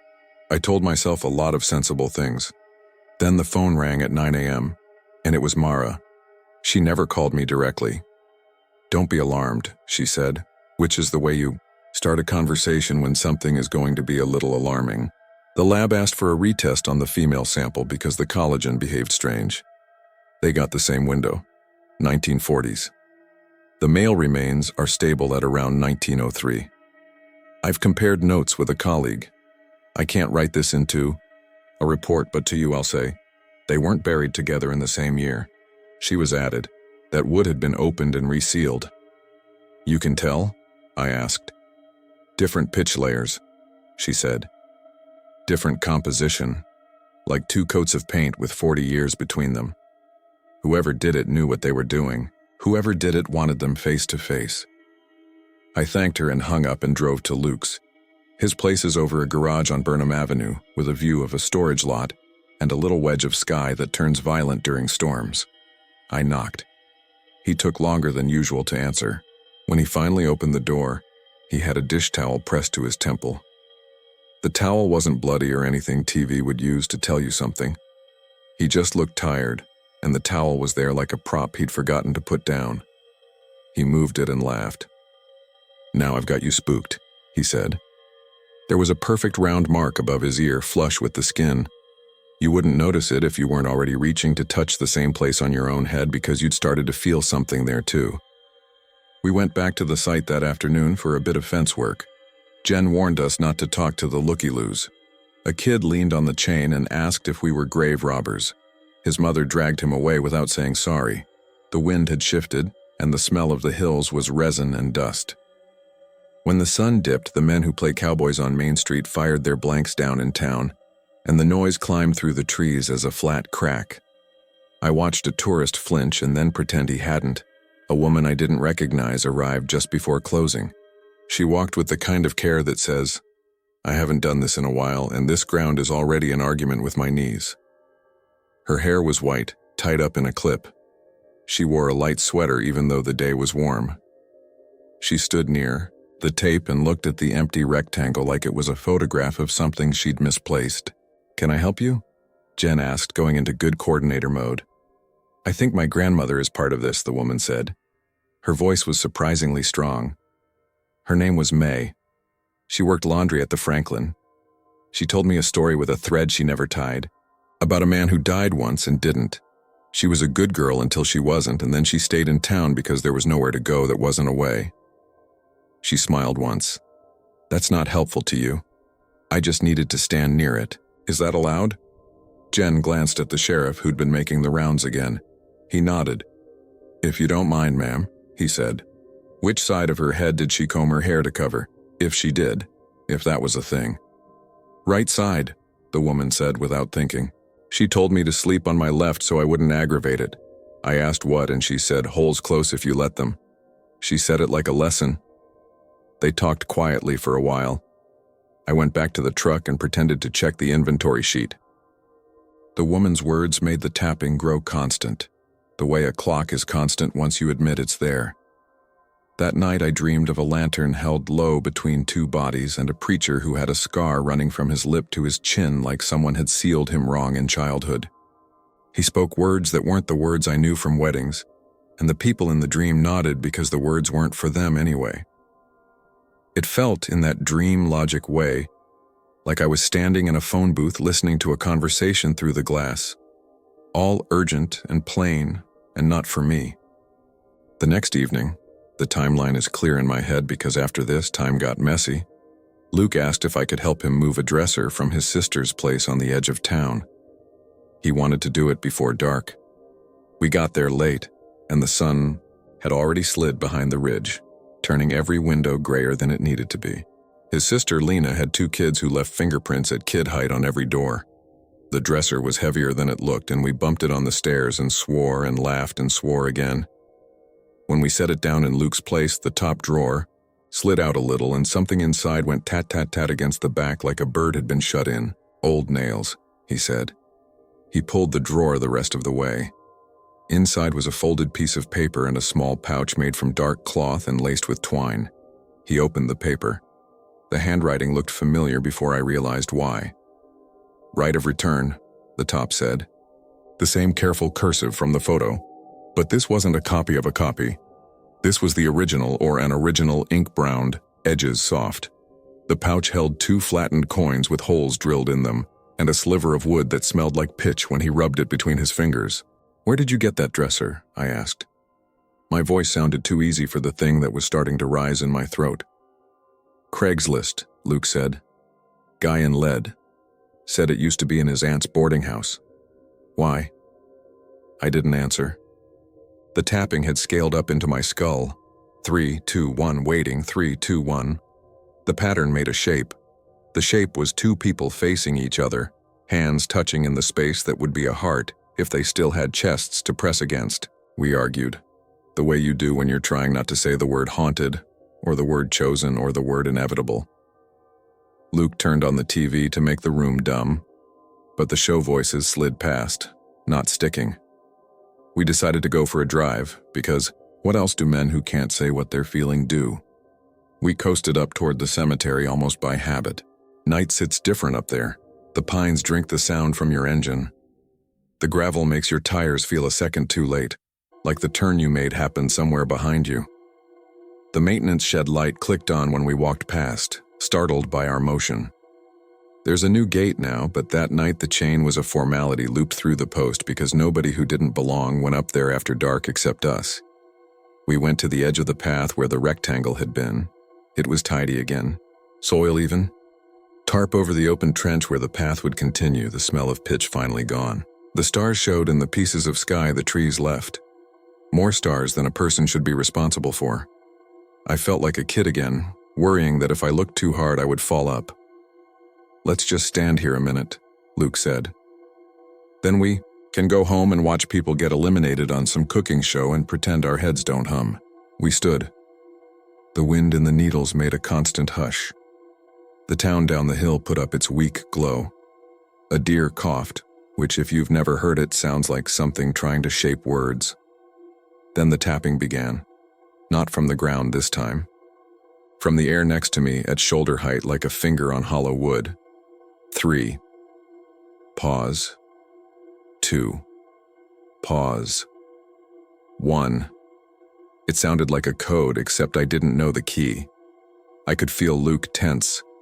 He reached out and found my hand without looking, like he would if we were about to run somewhere and didn't want to lose each other in the dark. We stood like that, 2 grown men holding hands because it felt more like a promise than fear. The tapping grew quick. 3-2-1, 3-2-1, building like a bead of water running down a pane toward the point it has to fall. The air got warmer, which made no sense on that hill at night. The warm air smelled like wood smoke and pennies, and underneath something like old flowers. Jen's voice came from behind us. "Don't move." We turned. She was there, breathing a little hard like she'd walked fast, holding a flashlight but not shining it at us. Behind her was the sheriff, hat in his hand, and beside him Mara, not in her field clothes but in a sweater and jeans, her hair loose in a way that made it look like she'd come straight from wherever she had been to here, because of the same pull that had brought us. Jen didn't come closer. She stood where the path widened and said, in a voice like she was reading instructions to a room full of stubborn men, "If you're going to do this, you have to mean it. If you don't mean it, it will take anyway and it won't be kind." "What?" I asked, which was the only thing I could ask. "The vow," Jen said, and she nodded toward the paper I realized I was still holding. The copy of the right, crumpled in my fist because I'd taken it from my pocket without noticing. "You think you were the only ones who heard the tapping? You think the rest of us aren't living here too?" She kept her voice calm. She glanced at Mara, who looked like someone watching a controlled burn that's creeping out of its lines. If you tie yourselves to something, you will eventually have to go where it goes. The sheriff said, "You don't have to do anything. You can walk away. You can go home and try to be as boring as you can. People manage it every day." The wind shifted. The tapping landed near my ear. Not a sound anymore, but a pressure, as if something had placed 2 fingers there to mark the spot. I reached up and felt the small hollow above my temple, smooth and perfectly round. Luke whispered, "Do you hear that?" And I did. The same lantern-dim voice from my dream, speaking words that weren't words, a cadence like a promise built out of old bones and local dust. It came from the west, where the last light had slipped. The ritual paper in my hand felt warm. I don't think we meant to do anything. That's the part I can't make right in my own head. We didn't say a vow. We didn't stand facing west and speak names. We just kept holding hands because it felt like we had to. Because the air wanted us to. Because the space between our palms had turned into a shallow bowl that could hold the world for a second. The tapping struck my temple once, sharp and not painful, an echo of a thing that had happened long before to people who were not me. I smelled pitch so strong I tasted it. Luke squeezed my fingers like a man anchoring himself to a dock in a current. The warm air folded around us and then released. The trees went back to being trees. The night went back to being night. "Are you okay?" Jen asked softly. I nodded because my mouth didn't know what else to do. Luke let go of my hand and rubbed his temple. The small hollow under his hair felt less hollow. He looked at me like he didn't want to say something that would make it more true than it was. We walked down the hill together, not talking. The sheriff didn't follow. Mara did, a few steps behind, like a chaperone who isn't sure which dance she agreed to attend. At home, I stood in front of the bathroom mirror and tilted my head. The skin above my ear looked normal. When I pressed my finger there, something answered through the bone. 3, 2, 1, and then went quiet. I slept without dreams for the first time in days. When I woke, there was a ring on my nightstand I didn't own. It was made of dark, thin metal and fit my left ring finger as if it had been measured there. I didn't put it on. I put it in a drawer with the batteries and old receipts and shut it like a person closing a box on a live thing. Jen called to say the city had paused the path for a week. "The council wants to consult," she said. "Not because they believe, but because tourists pay to believe, and that's almost the same thing here. In the meantime, try to do something ordinary." So I went to the store. People bought hot dogs and charcoal and the kind of beer they intend to drink in lawn chairs. The cashier's scanner beeped like a heartbeat. The radio played a song that used to make me feel 19. It all looked like the world, and I was grateful for it. I walked home with my bag, and the hills leaned their quiet over town, and the streetlights blinked awake one by one as if the night had laced a zipper through Main Street. I still hear the tapping. Not all the time. Not like a curse. More like a reminder that I didn't make a choice so much as step into a script written in a hand I'm learning to recognize. It comes when my apartment is very still, and when my truck idles at the same stoplight too many times, and when I pass the cemetery and the wind is coming from the west. Sometimes I wake with my hand extended like I'm expecting someone else's hand to be there. Sometimes there is a little warmth in the shape of another palm, and I pull mine away so fast I knock the glass off the nightstand. It hits the rug and rolls, and I listen for where it will stop, because for a second I think it will stop on a number I can use to translate. And then I remember, that's not how this works. Luke is fine, mostly. He jokes more. He wears a hat a lot and pretends it's because the sun is extra vicious this year. He texts me late sometimes, nothing important. Pictures of his cat. An article about somebody finding a time capsule in a church. A link to a video where a guy in Montana teaches you to sharpen knives you'd never own. He ended a message last week with, "We're okay, right?" And I typed, "Yeah." And I meant it. And the tapping gave me 3 slow replies like a friend who's happy to be included in the conversation, even if they don't leave the house much anymore. Mara left town the way people who live in trucks leave, and then came back 2 weeks later for a talk at the museum about community memory. She didn't mention the fused hands, but during questions an old man in the back stood and asked, "What do we owe the dead who ask something from us?" And she said, "Sometimes they help us recognize what we were already promising." He nodded like she'd given him permission to be tired. They reburied the 2 of them on a gray morning in August. The public service was small and anyway for show. The actual burial happened at dawn with just a few of us there. The new box was simple. The path will go around their spot for good now, A small curve like a concession made late in the drafting, the way you bend a road for a tree that has outlived your rules. The woman who said her grandmother was May stood with a shawl pulled tight and didn't cry, but her breath went ragged once and she put her hand on the place right above her ear, like she had to remind herself of something. I wanted to ask her 100 questions I had no right to ask. I wanted to call what we did a mistake or a saving, and let her pick which made her feel more like the story should have always ended here. On my way out, close to the gate, there's a bell on a little pole that you can ring to make a wish. It's a tourist thing, harmless. I pulled the rope because my hand wanted to do something that made a sound that wasn't tapping. The bell rang once, clear. The wind took the note into the trees. For a second, an answering ring came back. Not an echo.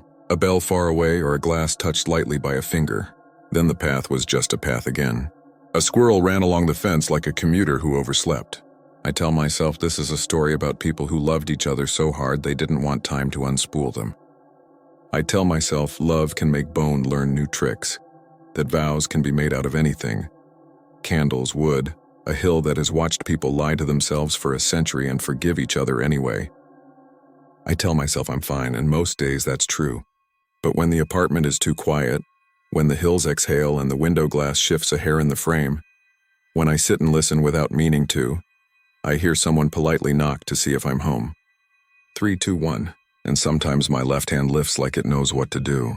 I can't tell yet if that means the story is finished or if it wants to start over with someone else, and I'm just the one standing between two circles, holding on.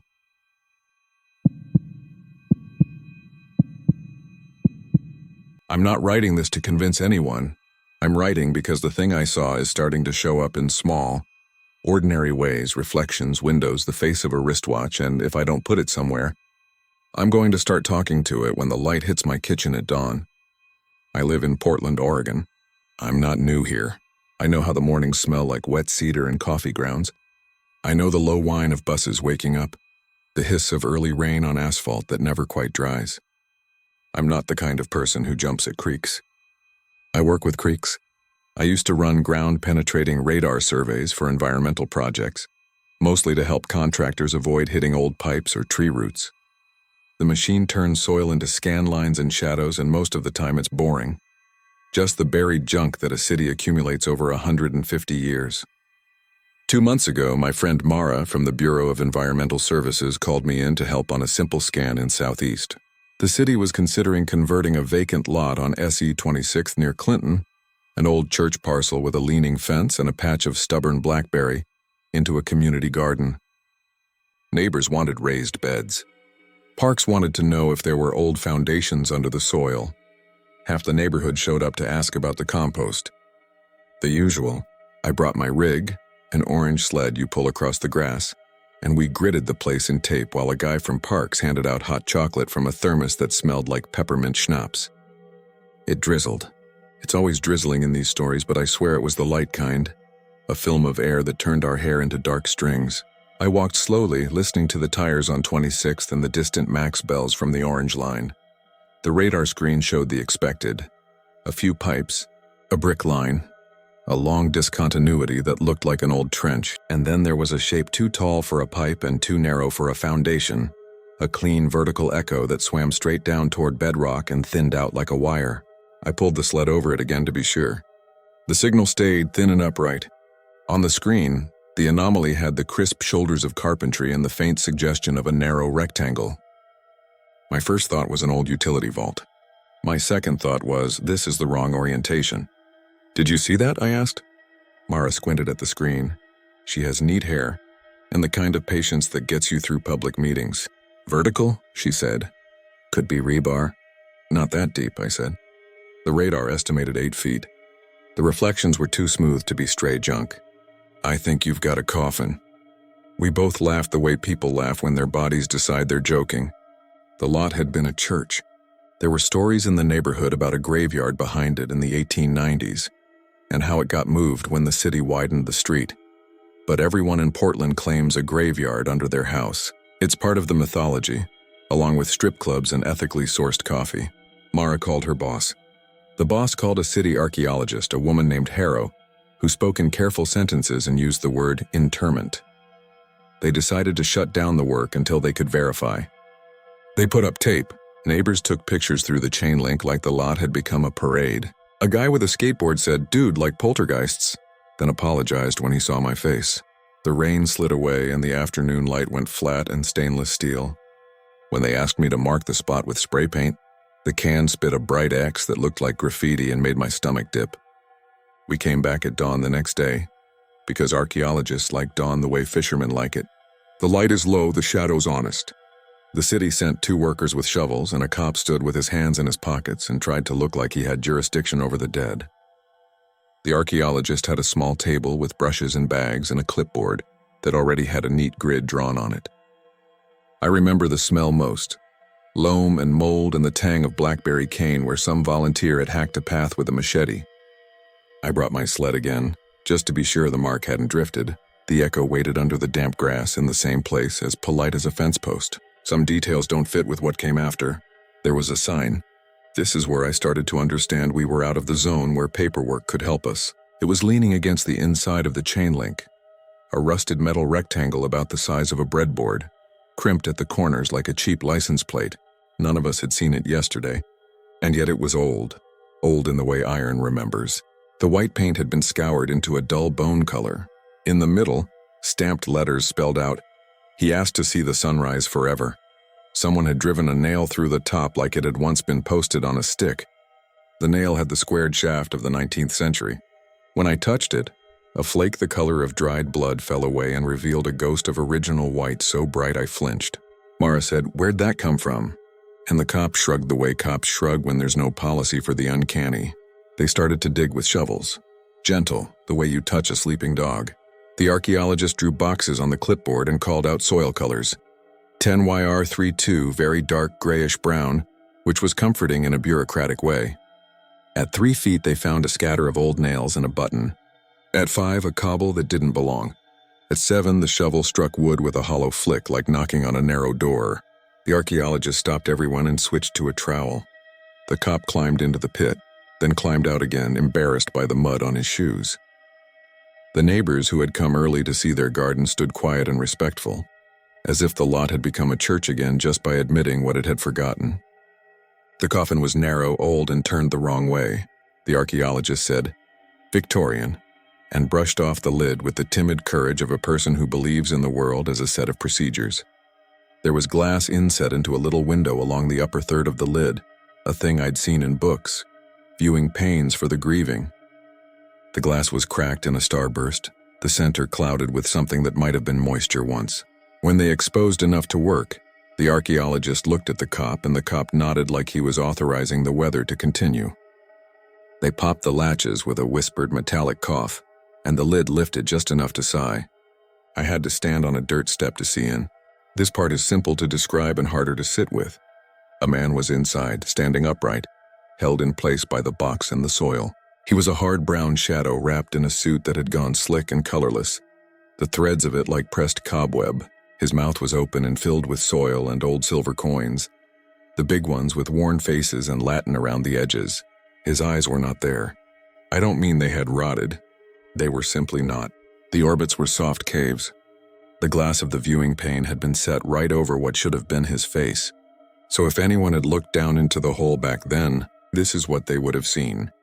A man without eyes tasting earth and money like a promise. The archaeologist said something like, "Good God," and then said the official words about stabilization and documentation. The cop said a word I won't repeat because it was honest and ugly and relieved the pressure in the air for a second. We all stepped back together as if a magnet had let us go. "What is that sign?" Mara asked. "What does it mean?"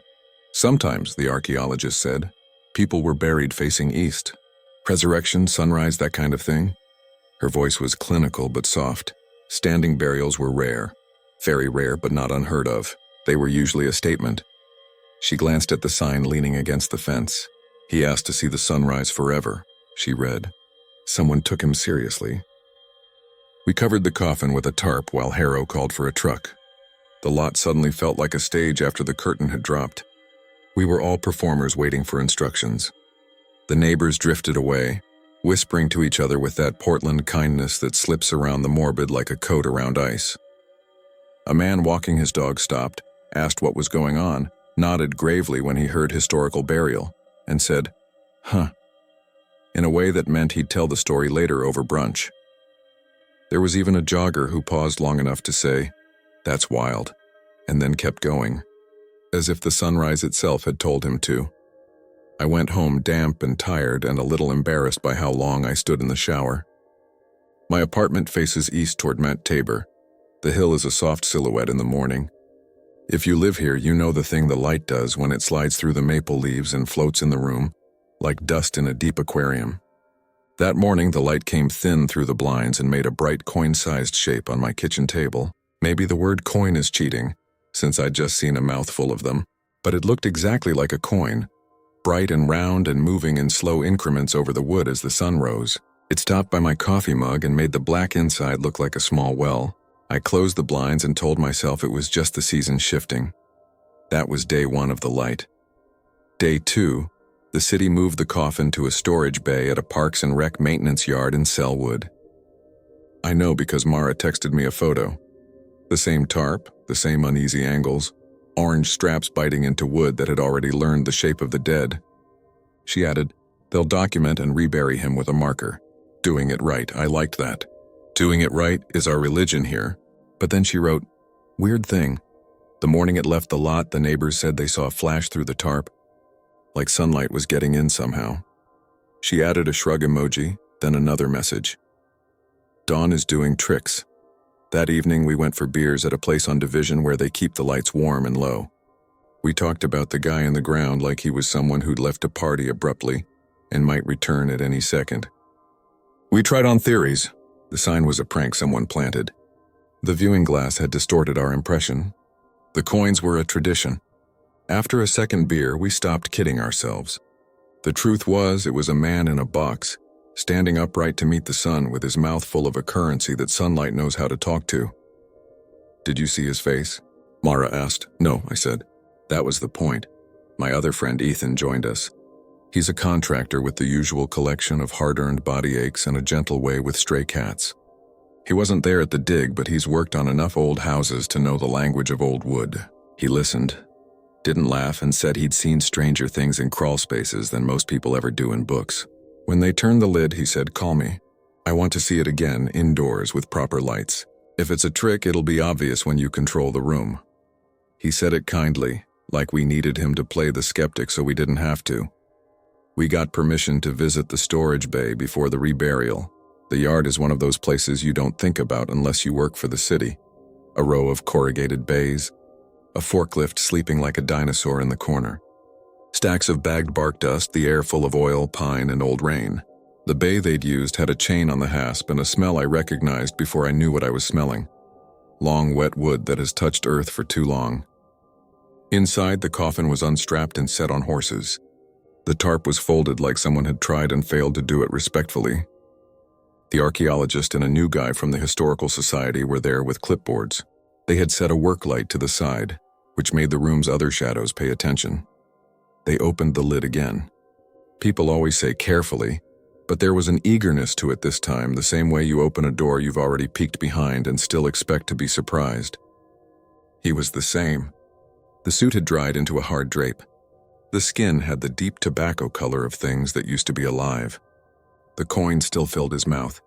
Some had shifted into a slope against his teeth. There were teeth, white and dull, as intact as stones. The empty orbits made an honest dark. The new guy from the Historical Society said, "The sign is interesting, like a detective in an old show," and then talked for 5 minutes about Victorian funerary practices. I drifted. I felt the way you feel at the beginning of a long movie, unsure if you should settle your body or leave. Ethan walked around the coffin slowly, hands in his jacket pockets, eyes narrowed the way he checks for crooked doors. He leaned in and put his palm flat on the lid near the glass in a move that made me want to pull his hand away. He said warm, and then corrected himself. "No, that's my hand. Sorry." When he took his hand back, his palm left a fog print on the glass. It was the kind of thing we would have laughed about hard if we were younger. The moisture outlined his fingers like the breathing on a cold window. It sat there in perfect clarity and didn't fade. He said, "Huh," and wiped it with his sleeve. The prints blurred but didn't vanish. Instead, the fog spread, puddling across the inside of the glass like the condensation was not on our side but on his. I stared until the blood in my head made my vision pulse. "Do you feel that?" Mara asked. She meant the room. The work light hummed. Outside, a truck coughed and settled, but under that was something that felt like a pressure front where the weather can't decide. A middle distance inside the bay changed, the way air changes over hot asphalt in July. The coins in the man's mouth shifted minutely and made the smallest bright sound, a bell the size of a breath. Then the work light died. That was the mundane catalyst. The bulb had burned out. The archaeologist swore. Ethan said he had a spare in his truck and went for it, leaving the bay lit only by the morning pressing at the open roll-up door. It was 7:23. The sun was clearing the roofs, the whole east side filling like a glass with light. My apartment's coin of brightness would be on my kitchen table, finding the ring on my bagel plate. In the bay, the dawn hit the edge of the coffin lid, ran across the wood like the slow pour of a drink, found the glass, and slid in. I don't know how else to say this. The coins in his mouth caught the light and gave it back. That's not unusual, silver reflects. But this was not a general brightening. Each coin made a tiny, deliberate ray. The rays shot upward and then bent at angles that didn't belong to this geometry, as if a child had drawn them with a ruler in the air. Some fell on the ceiling. One drew a line on the archaeologist's clipboard. One found the rusted sign we had leaned on a shelf and underlined forever, so precisely the letters looked newly painted. One found my face. I didn't move because moving felt like someone had told me to be still. The ray that touched me wasn't bright enough to blind. It was the quality of thin light under a door. It rested against my right eye. Not the eyeball, don't imagine pain. It rested on the lid, a tight stripe of warmth that I felt through the thin skin there. I thought of the empty orbits in the box and understood that this wasn't about blinding. It was about looking. "You're seeing through me," I said without intending to say it. Mara's breath rushed once, the way you breathe when you found something you dropped. I looked at her. There was a ray on her too, tapping the side of her glasses. The bay was filled with these narrow lines, each of them steady and slightly warm, each of them making measurable little choices. The coffined man stood there calmly and accepted the day through the agency of every coin he could carry. Ethan came back with a new bulb in his fist and froze. I remember how his expression folded, the way a good-natured man looks when his tools fail him. He stepped into the rays and squinted and flinched like a person walking through spiderweb. He put his hand out the way you put your hand in a shower to see how hot it is. His palm glowed for a second. He looked at it. He didn't say anything. The work light came back on with a white pop. The rays vanished the way a sound stops when a door shuts. The room went back to the air and oil. The coins looked dull. The archaeologist made a small animal sound and then a long bureaucratic one, and then said the words you say when you are terrified and need the world to put its suit back on. We need to document the phenomenon. The cop, who had shown up late to stand at the door because that seemed like the right number of cops to have, said, "What phenomenon?" and then saw it in our faces.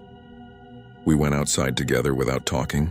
The sky was painfully ordinary, an aluminum lid with a shine along the far edge where Matt Hood pretends to be the only thing eternal. I wanted to go home and pretend to work. Instead, I walked to the river. The Willamette had its morning skin on, slate and indifferent. A fisherman on the east bank stared at his bobber, the way we had stared at the coffin, and I wanted to tug his sleeve and say, "You wouldn't believe me," then realized that is what I'm doing now. Over the next week, light found me in ways it shouldn't. This part is the slow part. The part where I tried to make it all a posture I could hold until it stopped. If you don't live with our sunrises, you should know they skate like a coin along windows. Pause on the water glasses in coffee shops. Find the round face of the fare machine at the bus stop. And laugh lightly when they move along a bicycle bell. Each morning, some small round light paused on something I was looking at and held there like it had been sent. On Monday, it was the face of my stove knob. On Tuesday, a nickel I didn't remember leaving on my dresser turned sharp and bright at 6:21 and stayed like a small moon until the minute the first bus engine on my block caught. On Wednesday, dawn hit my apartment door peephole so perfectly that my hallway filled with a soft projection of the trees across the street. I watched it an hour, then put a piece of masking tape over the peephole like your grandma does when she says it feels like someone could look back. Mara texted me, "You keep waking up at 6:22? I wrote yes, and she sent a photo of her living room window where the morning had drawn a line across a framed map of the city, the line perfectly tracing the east bank of the river. She wrote, "He's navigating." Then, I took the sign home. Don't be mad. Then, it felt worse in the office. I didn't respond to that last one because I didn't want to know where the sign was in her apartment, leaning somewhere with that word forever on it like a throat you want to cover. We agreed not to go back to the bay again. We told ourselves it wasn't our job. The city did what the city does. There was a notice about culturally sensitive remains, a promise of reinterment with respect, an email that mentioned a temporary relocation to facilitate responsible archaeology, and then silence. Portland is good at letting the river take it. We put on raincoats. The man did not go away. He adjusted. At first it was only the lines in the morning and that feeling that my eye was a lens in someone else's face. Then the lines started to show up in places where dawn couldn't reach. In the back corner of the grocery store, a tin of imported sardines flashed so precisely it put my heartbeat into my mouth. In the lobby of my building, the metal on the old mailboxes made a bright bar that slid along the row until it stopped on the slot with my number like a tongue. I took long walks in the West Hills at night because darkness felt safe, which is not a sentence I've ever said before. One Saturday before the reburial, I gave in and went to the maintenance yard alone. I told the security guard I'd left my jacket there and he didn't care. The bay door was down. I could smell the place where the oil and sawdust leak into the air like memory. The chain on the hasp sat like a lazy snake. I didn't touch anything. I put my ear against the metal and listened to nothing, to the gulf of quiet that made my own breath sound like someone else's. I stood there until my phone told me the time, 6:38. Whatever might have happened inside had already happened. I took a step back. The bay door frowned at me, and for a second, in the thin, rusted reflection of the sheet metal, I thought I saw a man standing behind me in the place where I would be if I existed in there instead of here. When I turned, it was just the line of winter-stunted laurels and the patient forklifts under their tarps. The reburial happened on a Wednesday under a sky like a blank page. They moved him to Lone Fir and gave him a marker with "Unknown Gentleman" on it, because the archaeologist couldn't find records that named him. There was a short, decent ceremony. A pastor from a church I didn't recognize said something about light which made Mara prod me with her elbow. The sign showed up leaning against the fresh dirt. Nobody said who brought it and nobody removed it. It looked at home. The sunrise that morning had been brief and unremarkable, as if something had been satisfied and was going to be quiet now. That night was the first night with no light in my apartment. I slept better than I had in weeks. I dreamed about opening my blinds and seeing Matt Hood step forward like a person.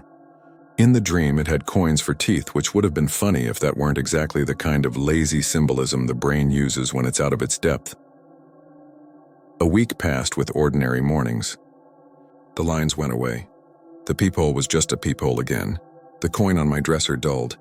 Mara sent a photo of her living room without light on the map and added a string of party emojis that felt like whistling in a graveyard. Ethan said, "Told you," in the tone he uses when he needs the world to be fixable. He sawed a board and posted a video of his cat sitting on the plank like a tiny foreman. I went back to scanning lots for pipes and roots and old trenches. The screen filled itself with ordinary ghosts. A neighbor kid practiced clarinet badly in the evenings, and I loved the sound because it meant we'd chosen the version of the story where people go on. 2 Sundays ago, the light came back. It was subtle. I made coffee at 6 and watched the sky pour itself behind Tabor. The first coin of brightness reached the corner of my table, paused as usual, then did something it had not done since the yard. It brightened, not overall but at the edge, and then drew itself into a narrow stripe that extended in a straight line across my table toward me. It paused at the place where my hand was resting. The warmth was no more than what you feel when your cat breathes, but it held, and that holding felt like attention. I lifted my hand and the line leaped to the skin near my wrist where the veins make a branch like a map. The light hummed. Not a sound. A physical sense of intention. Something touched my mouth from inside. Not a hand. A request. It wasn't dangerous. I don't want to make it lurid. It felt like the feeling you get when you remember the taste of a specific fruit and your tongue moves in your mouth the way it would if the fruit were there. A flinch toward sweetness. I stood up so quickly my chair went over. The line of light snapped to the edge of the table, and then to the stainless rim of the sink, and then to the face of my microwave's clock. It made the 7 become a bone-white blade. It didn't stop at any of those. It kept sliding like it was impatient. It hit the tiny glass eye of the fire alarm on my ceiling and held there, and I knew that if I stood under it, the line would come to my face and I would let it. I left the apartment. I went outside without shoes, with my mug still in my hand like a prop that made me look like a person in the morning. The light followed me in the way all light follows all of us, but I felt the focus go away without walls to bounce off. The world was full of incidental glories, wet leaves shining, windows carrying pieces of the day. That should have made me feel safe, but all I could think was that if something wanted to borrow a person's sunrise, it would prefer a cleaner arrangement. Mara called and said, "I think it's at Lone Fir." She didn't mean the man. She meant the event. She meant the phenomenon if we wanted to give it a word with a badge. "I live a block away," she said. This morning my bedroom went bright like the inside of a pearl for 1 second. It wasn't the wrongness of it. It was the precision. It was like it tapped my eyelids and said good morning, but using my name in a way that wasn't my name. She laughed. It sounded like tired bamboo. So of course we went. We're the kind of people who go, "That's our fault." Ethan came because he wants to fix things and because he'd started to keep a coin in his pocket that he claimed he'd found in his glove compartment and couldn't spend. We met at the east gate at 6:12 and walked the paths in an orderly way. The stones waited like quiet librarians. Morning glances live in graveyards, all the soft light always looking for names to resolve to. We found the new marker easily. A bouquet of the kind of flowers you buy at Safeway leaned against the base. The rusted sign stood behind it, a bad angel. Beyond the low hill, Mitt Hood pretended to be close enough to touch. "What do we do?" I asked. I meant, do we speak to him? Do we say the old things? Do we apologize for digging? Do we ask what he saw when he asked to see the sunrise forever? Ethan shook his head. "We stand to the side," he said. "So he's got a lane." It was the kindest thing I've ever heard a person say about the dead. The first light came soft and sincere.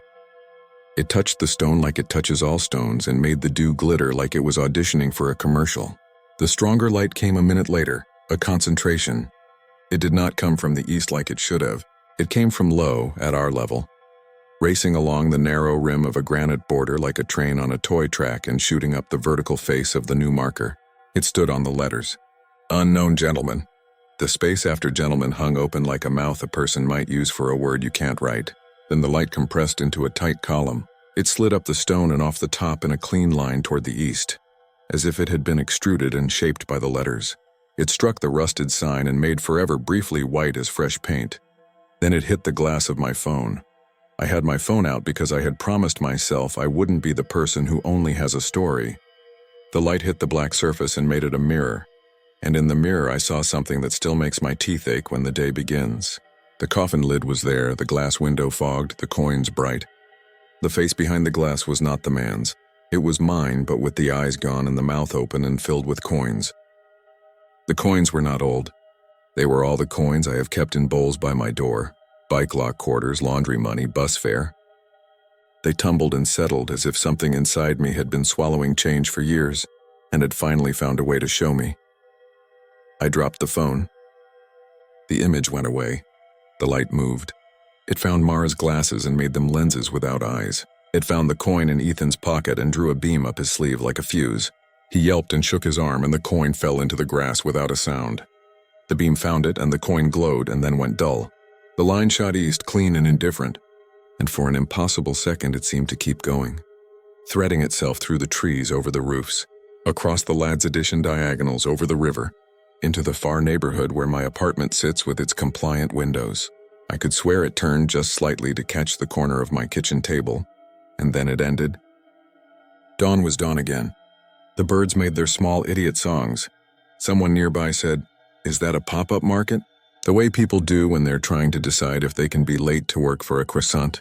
The three of us stood there and didn't look at each other. Ethan said, "I don't like that trick."